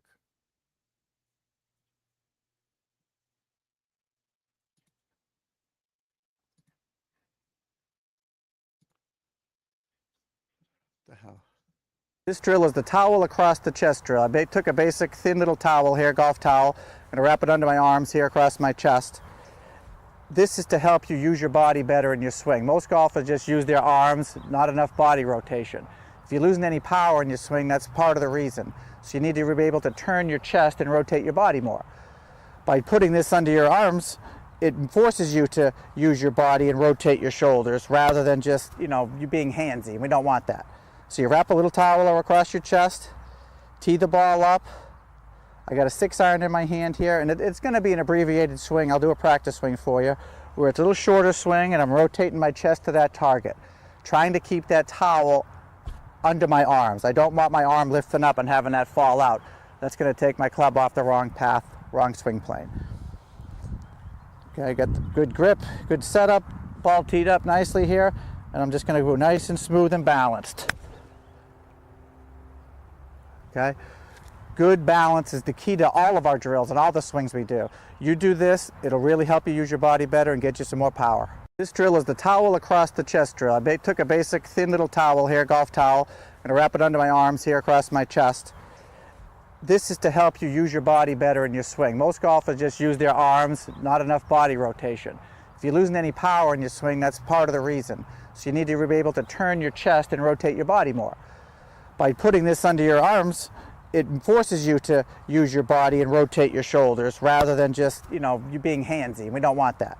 So you wrap a little towel across your chest, tee the ball up. I got a 6-iron in my hand here, and it's going to be an abbreviated swing. I'll do a practice swing for you, where it's a little shorter swing and I'm rotating my chest to that target, trying to keep that towel under my arms. I don't want my arm lifting up and having that fall out. That's going to take my club off the wrong path, wrong swing plane. Okay, I got the good grip, good setup, ball teed up nicely here, and I'm just going to go nice and smooth and balanced. Okay, good balance is the key to all of our drills and all the swings we do. You do this, it'll really help you use your body better and get you some more power. This drill is the towel across the chest drill. I took a basic thin little towel here, golf towel, and I wrap it under my arms here across my chest. This is to help you use your body better in your swing. Most golfers just use their arms, not enough body rotation. If you're losing any power in your swing, that's part of the reason. So you need to be able to turn your chest and rotate your body more. By putting this under your arms, it forces you to use your body and rotate your shoulders rather than just, you being handsy. We don't want that. So you wrap a little towel across your chest, tee the ball up. I got a 6-iron in my hand here, and it's going to be an abbreviated swing. I'll do a practice swing for you, where it's a little shorter swing and I'm rotating my chest to that target, trying to keep that towel under my arms. I don't want my arm lifting up and having that fall out. That's going to take my club off the wrong path, wrong swing plane. Okay, I got the good grip, good setup, ball teed up nicely here, and I'm just going to go nice and smooth and balanced. Okay, good balance is the key to all of our drills and all the swings we do. You do this, it'll really help you use your body better and get you some more power. This drill is the towel across the chest drill. I took a basic thin little towel.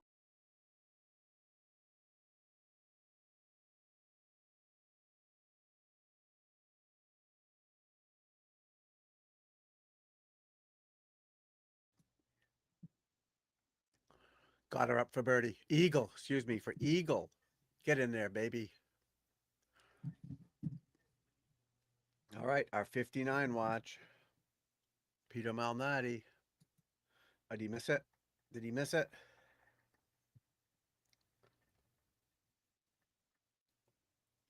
He missed it.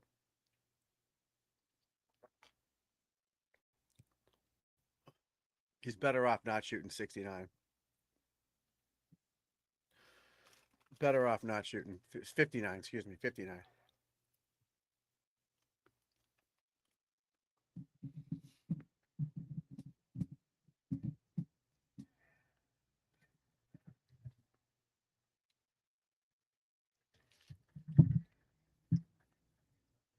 Ricky Fowler, birdie.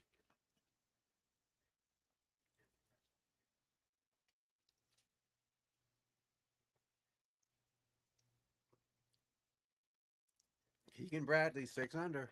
He could get the 9 under.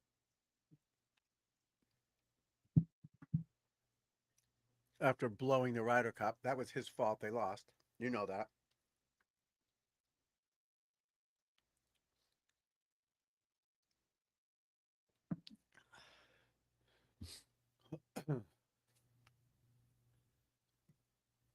Uh-oh. It should be all right.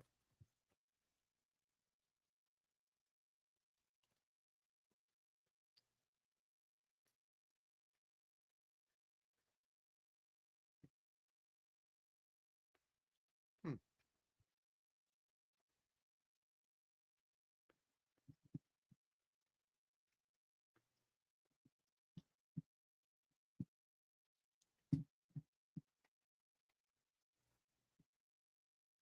You all right, buddy?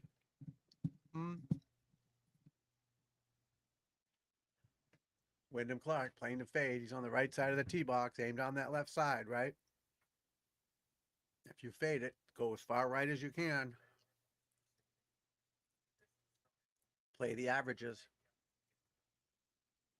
Perfect, right down that left side, guys. Play the angles. I mean, not the averages, the angles.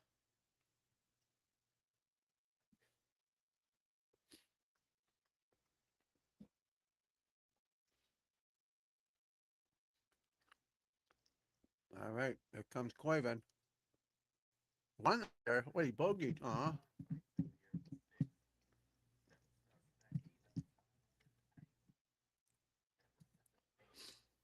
What, holy bogey. He bogeyed the par 3 fifth hole? Come on, bro.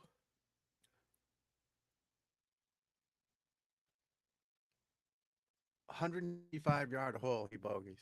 That's a pitching wedge, sand wedge for these guys. That sucks. All right, Fowler, 135-yard hole.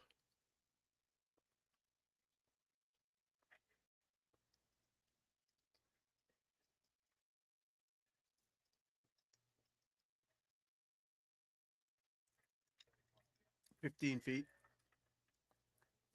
How the hell did Coyvin bogey this hole?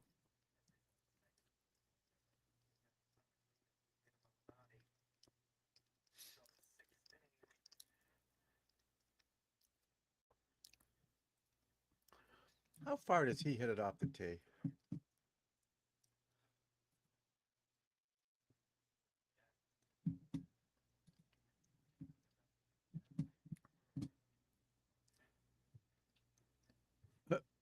Nobody knows who he's playing with because nobody cares.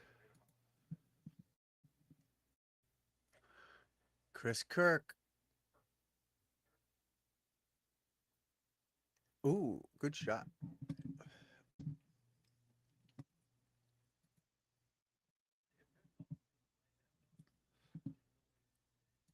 Malnati's hitting it three. He hit one at 307. He hit one 285, 295, 238, 325, 304.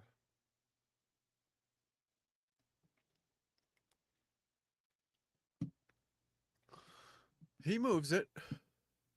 Malnati can get it out there for your average player, right? Your Jags, you're just another guys.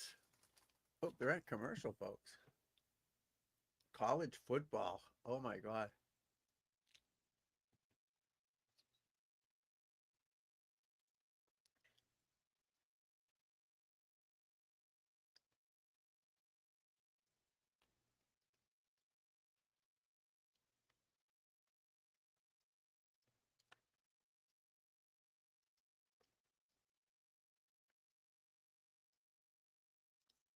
WNBA All-Star Camp.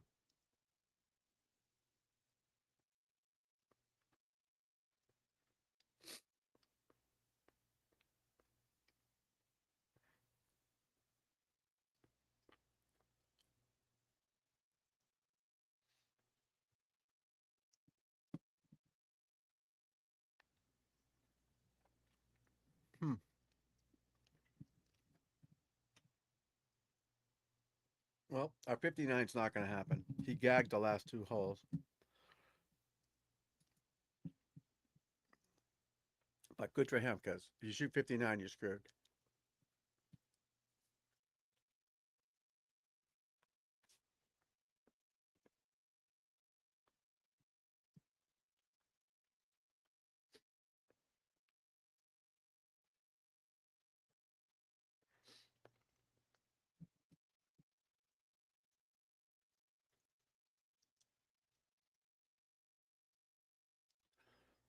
Second wave starts at 12:10.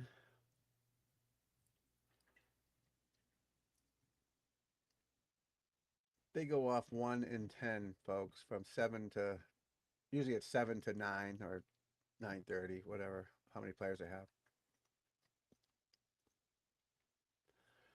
Second wave goes from 12 to like 2:30.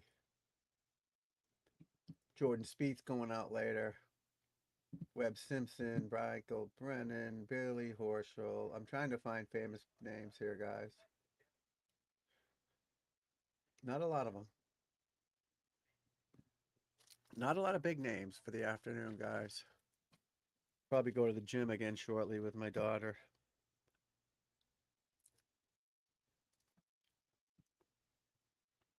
Eating my chicken.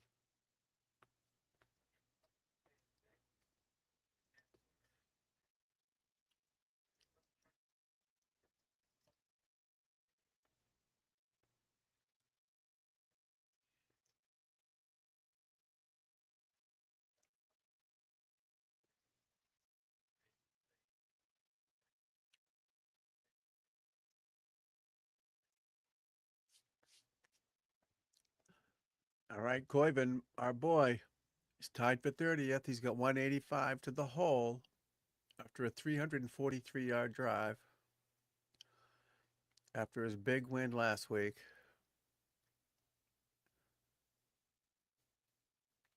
He takes the club halfway back. Big divot. Nice shot. Wow. Great shot. 15, 10, 12 feet. It's hard to tell.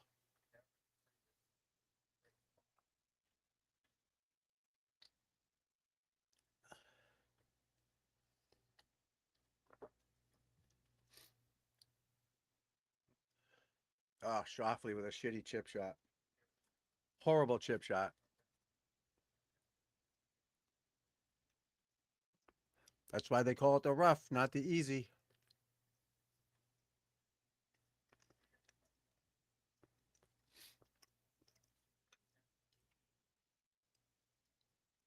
Shitty shot by Wyndham Clark as well.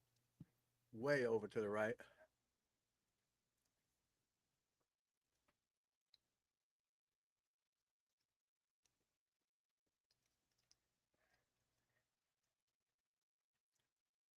Si Woo Kim for birdie.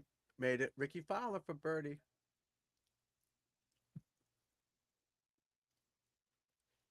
Yes.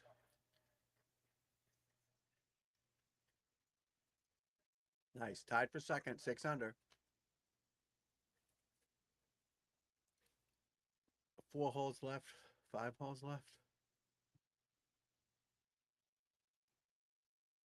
Chris Kirk. Par 3. Birdie putt. Looks like 10 feet. Ah, thing dove left on him at the end. Dove left on him at the end.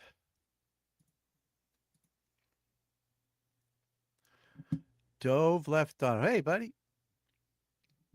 Watching some Detroit golf here. Nice round again yesterday. 75. Made some birdies. I saw. Nice, nice. Gotta love it. Ooh. Got her up for birdie. Just missed it. Yeah, we were on a 59 watch for Peter Malnati of Malnati Pizza. But he gagged a lot. I think he's trying not to shoot 59 after last week with Michael Kim. You shoot 59. Tomorrow's 72. So you might as well shoot 62, 68. Feels better than 59, 72. Might be the same number, but it feels better mentally.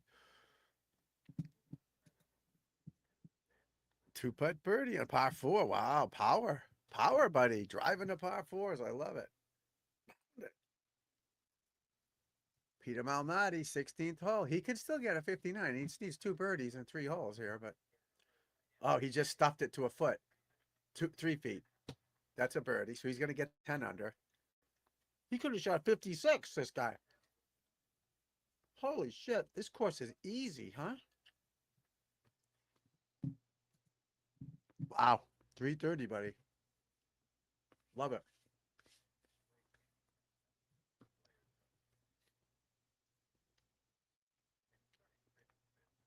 I used to be able to do that. Now I'm lucky 285.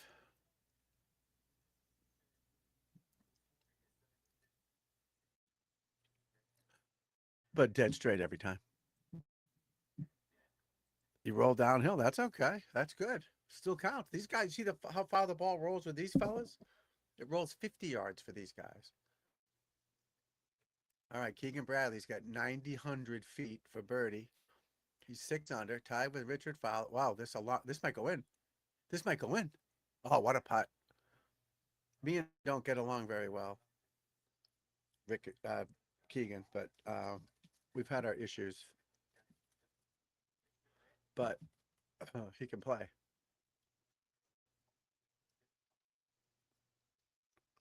Wow, a clutch power putt for Schauffele.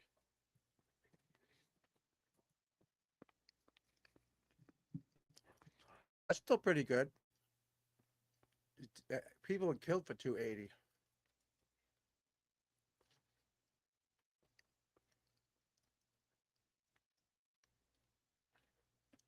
Yeah, 280 put you right out there.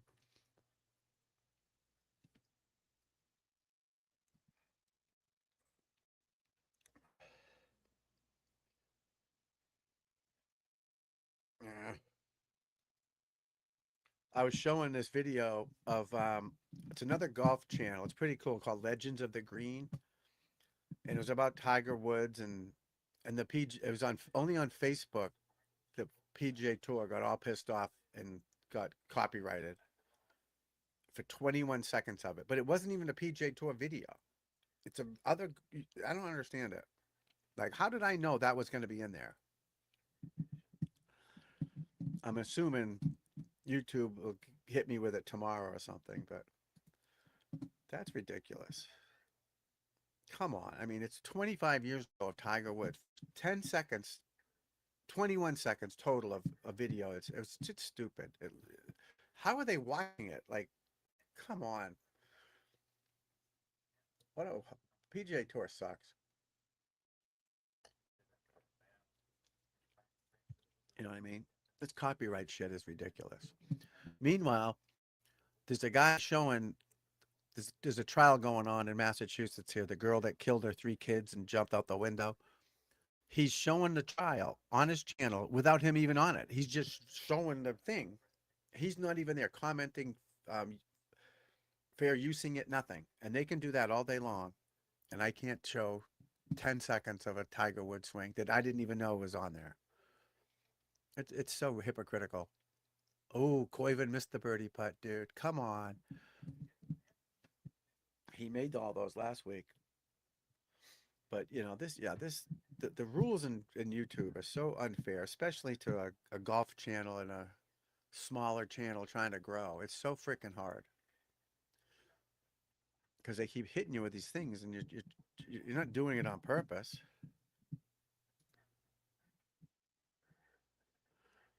Yeah, but you would think their channel would, right? Whatever they're showing, I guess. I don't know. But it was, I could see if I was showing the whole tournament on here on a pay channel or something. I get that, I guess. But they got to pick their channels. No, I'm watching the Rocket Classic. I had the girls on earlier, but it was too boring and nobody wanted to watch it. We had a few people in there earlier this morning, and I don't know if they've ditched out on us now, but so on the Twitter, there's a few people. Facebook, there was a few, but I had to turn off the Facebook one because of the copyright thing. It's ridiculous. Ridiculous.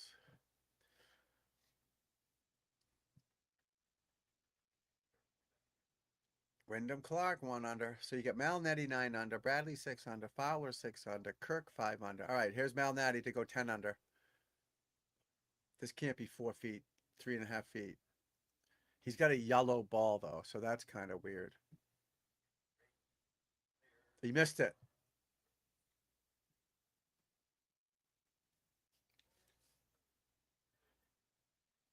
It's on ESPN Plus, it's called. It's like a pay channel. Peacock? It might be on Peacock too if you have that. Wow, he pulled that left. Wow.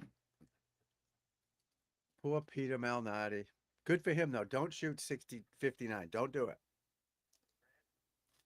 Only bad things happen after that.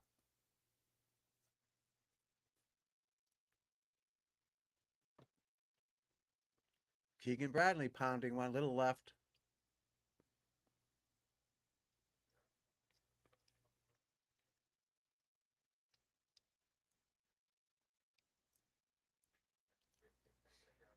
All right, he's in the fairway. All right, the kid's on the tee. Koiven, last week's winner, with that weird hip swing, hip rotation.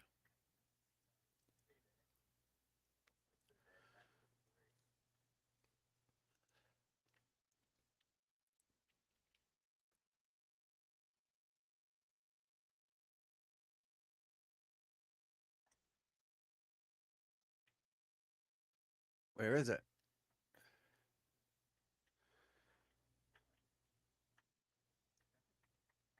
Should be all right. There's a bunker there, but I can't see it. Camera didn't have the angle. All right, Wyndham Clark on the tee.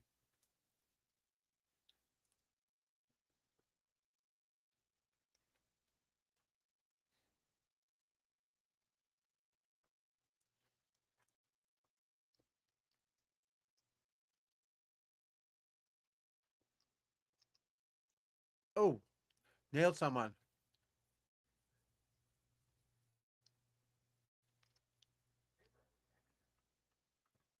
All right. He needs a birdie last 2 for 59. Perfect tee shot.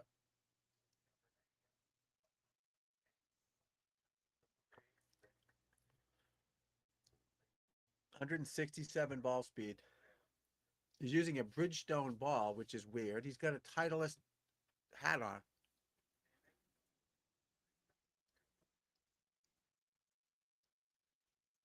No way. Was that a Bridgestone ball for real? Looked like I saw the B on it.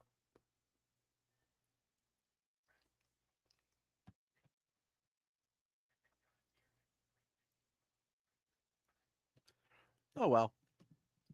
Yeah, that's the copyright thing is horrible, guys. It's not right. They shouldn't be doing that. If I showed an hour of it, half an hour, I don't know, like 10 seconds. Come on. So bad. Wow, 70-70. That's nice. You'll get them. You'll get them. You're getting there. Last 2 rounds, you shot 75, 75, 150 for 2 rounds. That's pretty good. Nice. Solid players. Shooting under par is good. It's fun.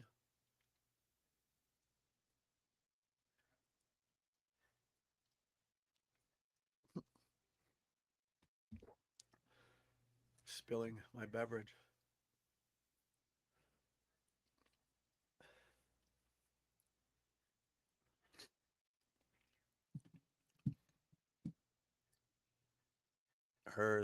Hers.com. Yeah, I was psyched with this new channel that I found, the Legends. I was going to show these old time videos and fair use them and all that, but now I'm afraid to do it. The one I did yesterday was about Billy Joe Tolliver. Billy Joe Tolliver. Billy Joe Patton. Billy Joe Patton.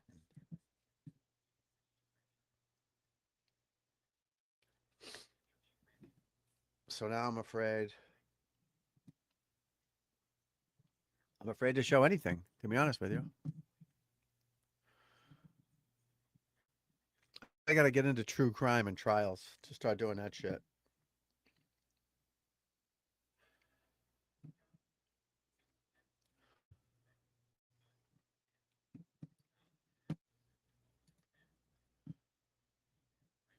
He's not a PGA Tour. He's PGA Tour.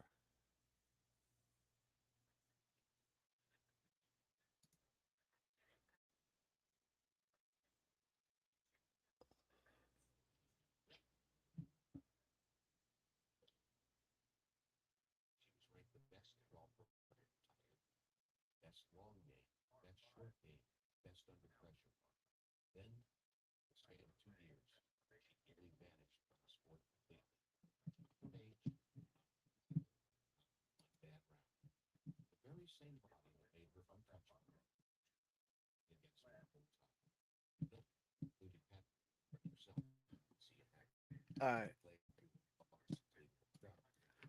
So, Billy Joe Tolliver, he's a football guy, right? Yeah. All right. So that video that I showed that thing on, the announcers, remember you thought it was AI. It's Peter Kessler. All right. He's 100 now. I don't think he's making videos now. So this must be old. It was uploaded 2 hours ago. Copyright disclaimers. Our content is used in adherence to YouTube's fair use guidelines. This may include copyrighted video clips and images under U.S. Copyright Art Section 107 for commentary, news reporting, educational purposes, and more, without specific authorization from copyright holders. Does that mean anything? Can you?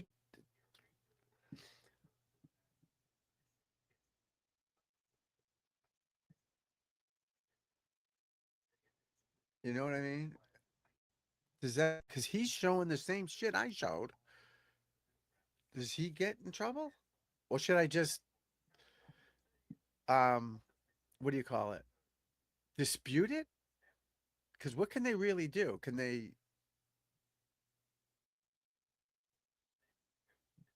I don't know. Because I stopped the video, I talked over it, added my expertise to it. But he's writing copyright disclaimers. Our content is used in adherence to YouTube's fair use guidelines.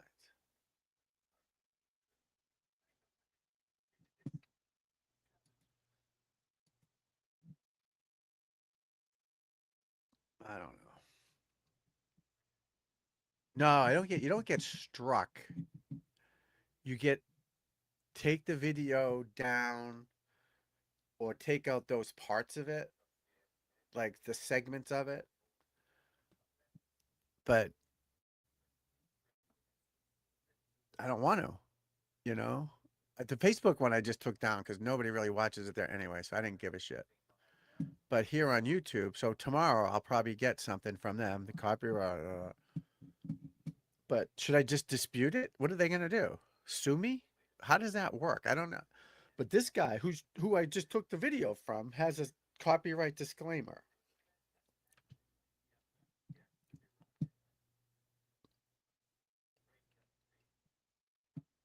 I don't get it. Yeah, they don't strike you. They sometimes they'll say you can't use the video, make money off of it. It's really not that big of a deal, but when I got demonetized, I was showing the golf tournament. I was showing this on here because I didn't know you couldn't do it because I thought you fair used it. But it was a pay channel. So again, I'm very new to this stuff. Yeah, it's weird. Hey, Too Simple's back. Good to see you, buddy. Ricky Fowler for birdie. He's 6 under, 21 feet. Ball's on the way. It's hit firm. It's in. Wow, Ricky's to 7 under. He missed a bunch of short putts. So obviously this course is easy too, you know? Nice, Lefty. Nice playing, buddy. Nice playing, kid. Keep at it. Keep at it. All right, Kevin Yu. He's 5 under. I mean, these pins are tucked, but the course looks pretty simple to me. That's all right, buddy. Just make sure you hit the subscribe button for me. Michael Kim's playing good. He had the 59 last week, which is the kiss of death. But that should fire him up, and he's big on social media. He seems like a good guy. I don't know him. He's way after my time, but he's a birdie machine. What is he at? Where is he? He's right up there, right? Yeah, he's 5 under. Oh yeah. Yeah, he'll get a couple. What he's only got one hole left. So he's got one hole left. But he'll be there tomorrow. He'll shoot 5 under tomorrow. The guy can play. Ricky might get the 9. Bradley might get the 9. All right, Malnati hitting a wood into a par 4. How often do you see that on the PGA Tour, guys? A wood into a par 4. This hole's probably a par 5 for the members, but they make it a par 4 for these boys. Just get it up near the green and get up and down. Gee Christ. 10 feet. He just hit it 10 feet from 230. He can still shoot 59. Oh, no, he can't. Oh, yeah, he's on 17. Yeah.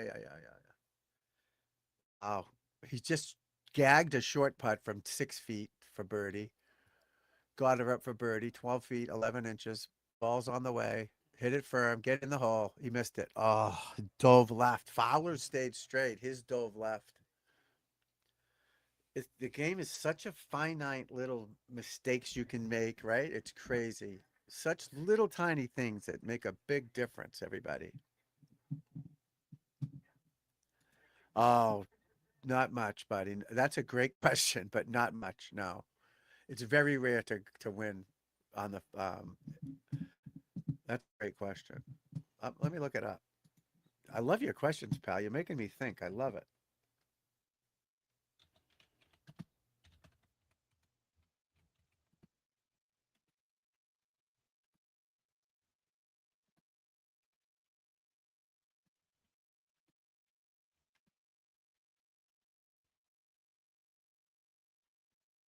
Wyndham Clark did it in the U.S. Open. He was leading every round too. So he was leading after 1, 2, 3, and obviously 4. 5 to 10% of the time, it says. Why first round leads mean little? Too much golf left, high volatility, comparison to 54 hole leaders convert their leads into about 34% after 54 holes. This is great stuff, buddy. Great question. Yeah, the first round leader wins 5 to 10% of the time. 34%. Because this game is so volatile, pal. Once you start playing it, you'll see you could shoot a great round today and tomorrow suck. Or you could be great again tomorrow. To play 4 great rounds. There's Keegan Bradley making sure he's not cheating. Do you remember when Keegan Bradley got in a fight with Jimenez about a drop?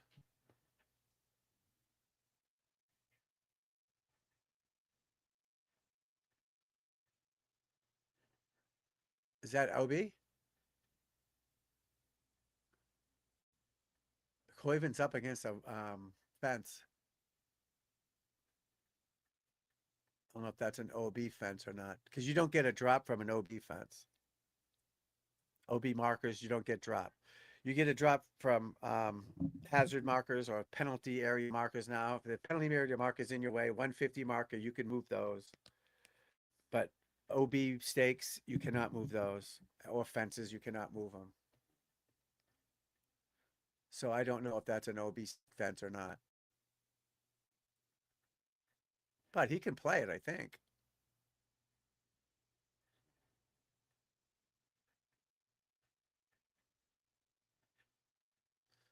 I love it. They get to wear metal spikes too. I love it. Metal spikes are the best. When you're walking on the cement, you hear the oh, you love it. Absolutely love it. Absolutely love it. Huh. I can't hear this. He's taking a drop. Smart move. It's a boundary fence or OB fence. So it is OB.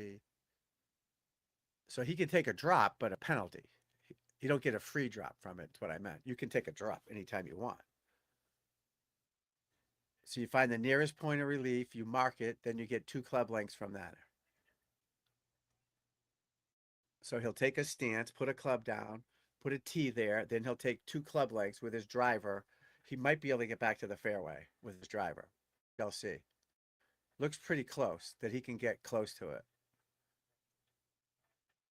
So 1.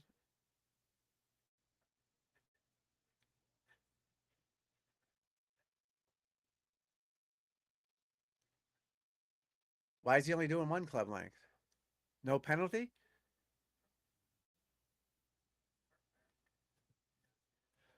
Oh, he's on the cart path. What a lucky break. He's standing on the cart path. So you get relief from the cart path. What a break. So there you only get 1 club length. No penalty. What a break.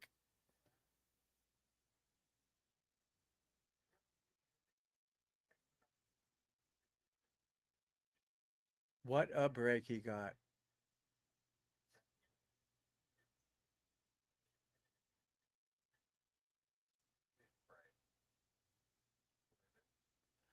All right, this is 3rd shot. He's got to get up and down.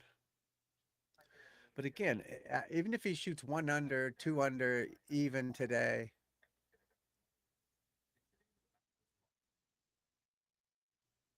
he could shoot 62 tomorrow. You're never out of it in this game. All right. 25 feet for par.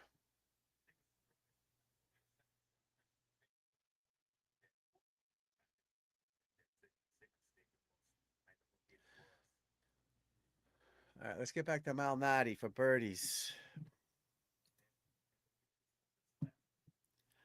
Hut guy. No, they're only showing a few of the leaders, buddy. It's like featured groups on these channels in the morning. In the afternoon, they'll show everybody. But who do you have? Who's playing bad? Brendan Todd 6 over. Austin Smotherman 5 over. Lucas Glover 4 over.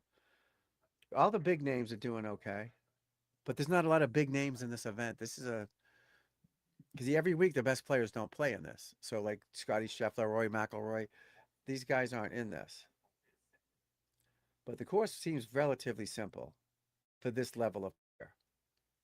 A lot of guys under par, 40 guys under par, and only half the field is out there. So you still have another 80 players to go out, or 73 players to go out after noontime.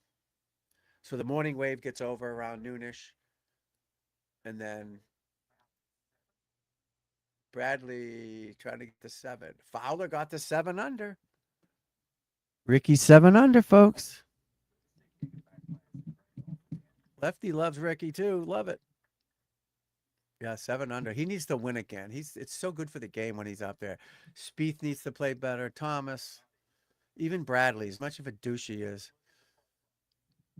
You know, major winner. Whatever happened to Jason Duffner? Remember him? Gone. He won the PGA. He beat Keegan Bradley, I think. All right, Malnati for birdie to get the 10 under. 14 feet. He's been playing. He should have shot 56 today, or could have. Ball's on the way. Missed it. Wow. Wow. He's going to shoot 61.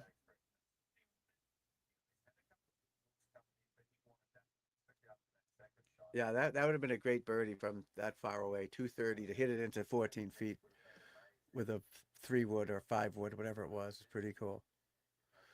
He's got a Scotty Cameron putter. He just got it out there too far. Yeah, nothing crazy's happening. Too simple. Haotong Lee 2 over. Featured group this afternoon is probably going to be Matsuyama, Henley,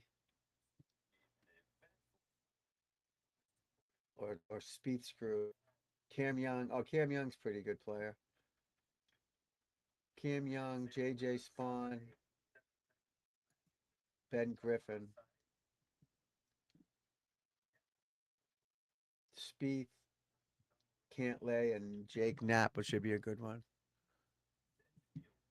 Should be going to the gym soon with my daughter, and I'll come back on later probably, but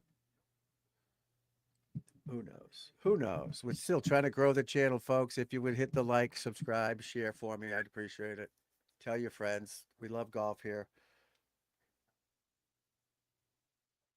We'll do a golf swing video.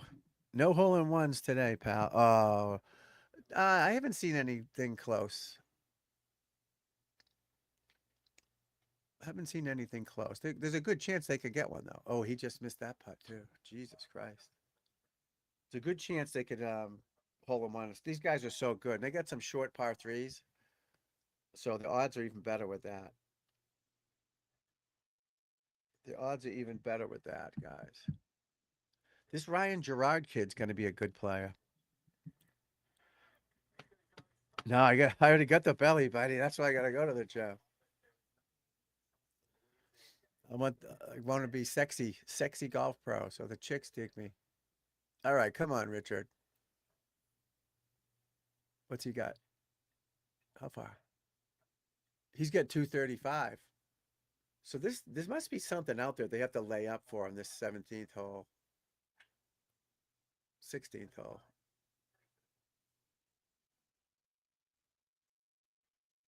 Does he like it? Ricky's got the cool glasses on.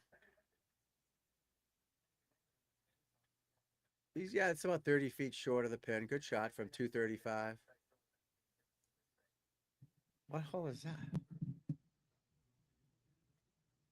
Yeah, he got the glasses on. He's got the coolness going. Oh, that was almost a hole-in-one, as you say it. For Jaeger.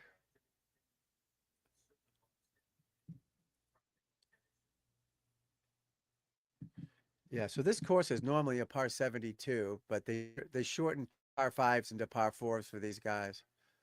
So it's a par 70. Yeah, Ricky birdied the last 3 holes. He could have made a bunch too. All right, Malnati with his yellow golf ball. Right in the fairway.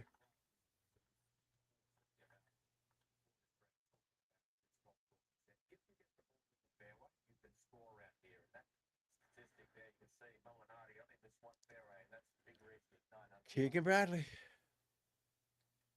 Michael Kim, 65 today.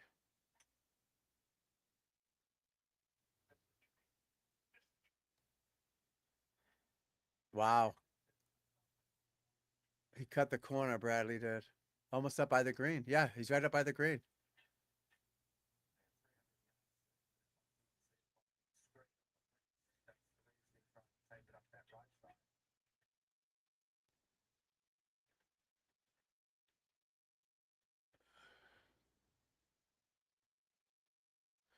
They all got their phones out. I love it.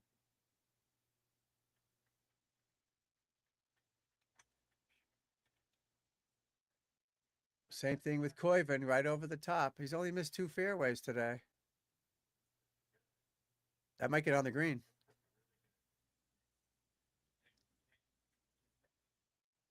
It's on the front of the green, but it's rolling back off. Yeah, great drive. So they're going for these par fours and 1, which is pretty cool.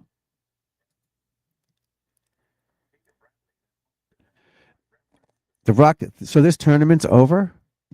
Yeah, the sponsors changed. This used to be Rocket Mortgage, right? So this thing, if this tournament's leaving Detroit, then yeah, obviously the sponsor they might sponsor something else. The PGA Tour is changing so rapidly. They used to have the same sponsors for like 10 years, but people are bailing in, and I don't even know what the schedule looks like next year.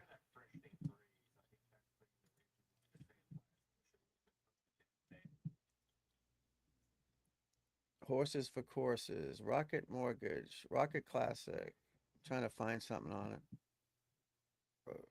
Announce a free stream debuting Rocket Classic on ESPN Tour Live. Rocket Classic props. Rock expert picks. Yeah, I don't know much about that.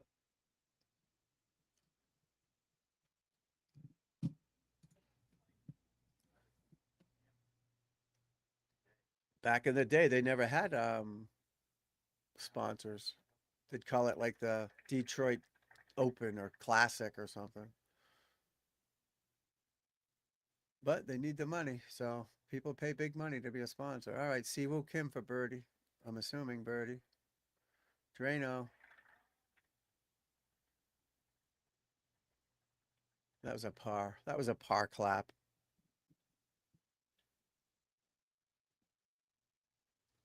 Ricky's got a big, big long putt here. 36 feet.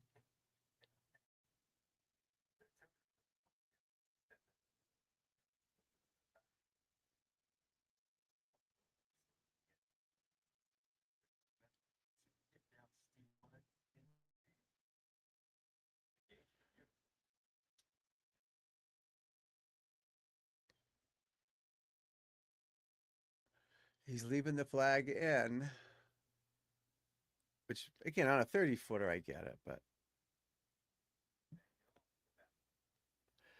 So the playoffs is the top 70. He made it. Oh, good putt, Ricky. The top 70 get into the playoffs after next week. And those 70 cut down to 50. Then the top 30 go to the final round. And those guys in the final round play off for it. So they play off. You have like a lead. So if you're first, you start off with a one-shot lead over the second guy and a two, you know what I mean? Right down to the 30th guy. It's kind of stupid, but it works. There's really no way to, the best way to do the playoff is head-to-head matches, but they haven't gotten to that yet. You know, you got to give the first few guys a bye, maybe get it down to what, 24 guys, 6 guys get a bye, 1 through 18, then 7 plays 18 or something like that, head-to-head. That's the really only way to make a playoff, in my opinion, but don't get too caught up in the playoffs. It's really not that big a deal. Nobody cares, to be honest with you. Fun to watch the people try to get in and win it, but it really doesn't do much for the average player, the average fan.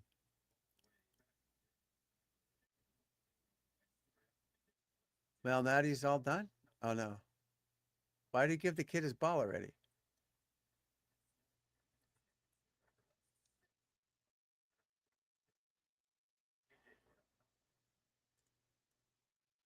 Yeah, the playoffs, you can find that on the PGA Tour website, but it's top 70 after next week, then top 50, top 30, go to the Tour Championship. Tommy Fleetwood won it last year. I think McIlroy won it the year before. Well, Scheffler won it the year before, then McIlroy. So if you win the Tour Championship, they made it so you win the FedEx Cup, even if you were 30th. Back in the day, it wasn't the case because you only moved up so many spots. But now they made it, if you win the FedEx Cup. Because it's like in the football game. If you have a shitty team, but they make it through, they should be able a chance to win the Super Bowl, even though they weren't great playoff season. I mean, regular season, they played good in the playoffs. So there's no way to do it right, in my opinion. But yeah, Malnati should have shot. Should be this putt. He should be shooting 58. Yes, easily. Look at this one. 4 feet, missed it. And then he just missed the last one at 8 feet. Well, more than 8 feet. 14 feet. Still, 14 feet for these guys is nothing.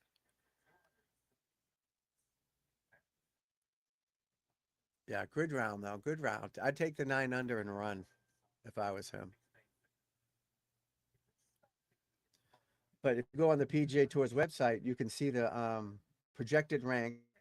So Malnati started at 171 in the playoffs, 100 off the pace, 100 players.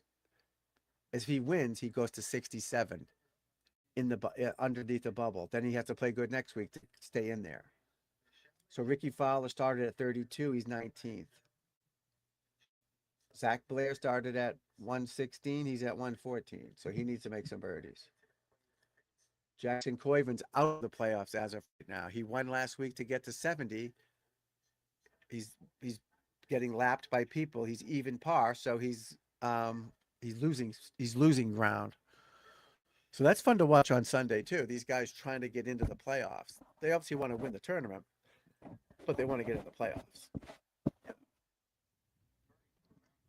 So there's more than, just the winner that's at stake here. Because there's big money in the FedEx playoffs. Big money.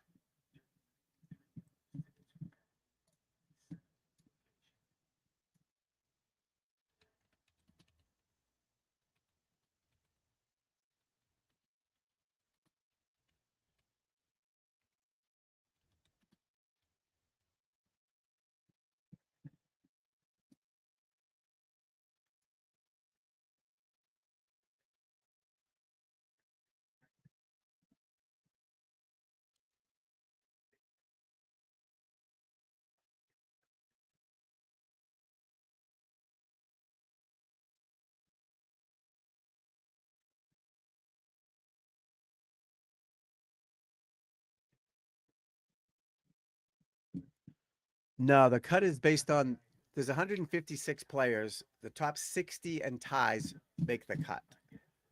Last week, the 2 or 3 under par made the cut, and everyone else under that goes home. We call them trunk slammers. They get in their car. Is this the one? And they slam the trunk. They're all pissed off. Trunk slammers. If you missed a cut, you're a trunk slammer. So we can't tell the cut right now because we won't know the cut till this time tomorrow about what the cut is because half the field hasn't even started yet. They start playing at 12:10, which is what, another hour for you guys out there? Yeah. It's 12 o'clock here in Boston. So right now, there's only 70 players out, 71 players out. You got another 71 going out. The cut will probably be even par, 2 under, 1 under in this tournament based on what I see of how easy the course is. And the weather seems fine, but like you said, there's bad weather coming too, so it could change. That could change. Oh, good shot there. Peter Malnati. What's he got? Not shooting 60. Yeah, in a few minutes, right? Well, you get ready and we'll go soon. Thank you, buddy. I appreciate it, man. Thank you, buddy. Anytime. Stick around. You'll learn a lot here. I promise you. If I don't know it, I'll figure it out, but I know pretty much a lot. Yeah, we'll go another 10 minutes or so. We're going to go to the gym, me and the lovely daughter. And then we'll hopefully come back on again later, but definitely tomorrow we will as well. Definitely tomorrow we will as well.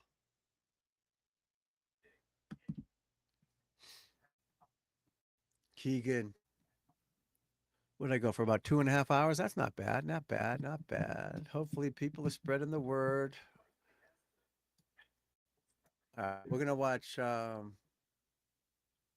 Malnati finish this hole, then we'll call it a day. Gotta go get strong and buff. Power.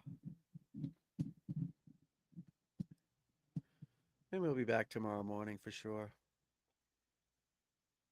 Coyvin birdie? All right, good for him. He's back to 1 under. And that puts him at 71st in the FedEx Cup.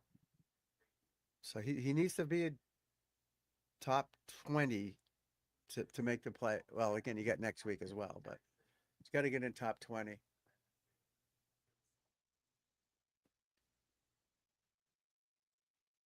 All right, Bradley for par, 5 feet 1 inches.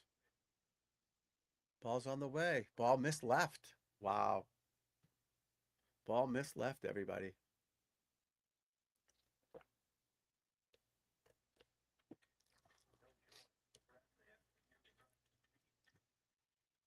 Yeah, I almost drove the green, makes 4. It's crazy. Putt guider. Oh, off the cart path into a guy's backyard. OB. So on an OB shot, he's got to re-hit from where he hit the last shot from. Off the cart path and into these people's cookout. Oh, thanks. That's a tough shot. Exactly. They got to rest. You can't play every week. It all depends on the person. I mean, I would want to play. I would have played today, then skip next week, then the playoffs. But everybody's different. Depends on how much you played the last 5 weeks. They were just over in England playing in the British Open, so they could be tired. It's everybody's schedule is different, so that's what makes it hard to. I would have preferred to not 2 weeks. Seems a lot, but everyone's different. I'm sure he's playing golf somewhere. He's not just at the beach, He's practicing somewhere, so he's working on it. But still, the more you compete, you got to compete as much as you can if you want to win. Not just playing fun golf doesn't help you. Long putt for birdie, and he missed it. All right, 61 for Malnati, 61. But yeah, skipping weeks to me doesn't seem smart. But 1 week, obviously, you got to take a break. I don't know how many tournaments he's played in. Like Tiger Woods would only play in 25, 26 tournaments a year. And he set his game up to win the big ones. That was important to him, is winning the majors. He didn't care about winning this. These guys would use these as practice rounds for the big tournaments. I hate to say it. They wanted to win it, and they did win them. That's how much better Tiger Woods was than everybody else. But all right, 61, great round. His best round ever. He could have easily shot in the 50s. All right, buddy, take care, because I'm going to the gym here in a minute anyways. Thanks, pal. I appreciate you. I'll see you tomorrow. We'll be on tomorrow, same time, 9:30 my time. Maybe a little earlier. Who knows? Who knows? We'll keep it going. We'll keep it going, guys. But all right, I'm going to call it a morning for now, okay? I'm going to head to the gym with my daughter. And hopefully I'll be back on again later. I still need to do a night stream and see if I can find more people that way. If you could, guys, like it, share it, subscribe to it. I appreciate it. That's how we get it. See you, Lefty. Yeah, keep playing. Let me know how you play later, buddy. I'll see you tomorrow. Again, maybe later on tonight and all that stuff. So keep it in the fairway, people.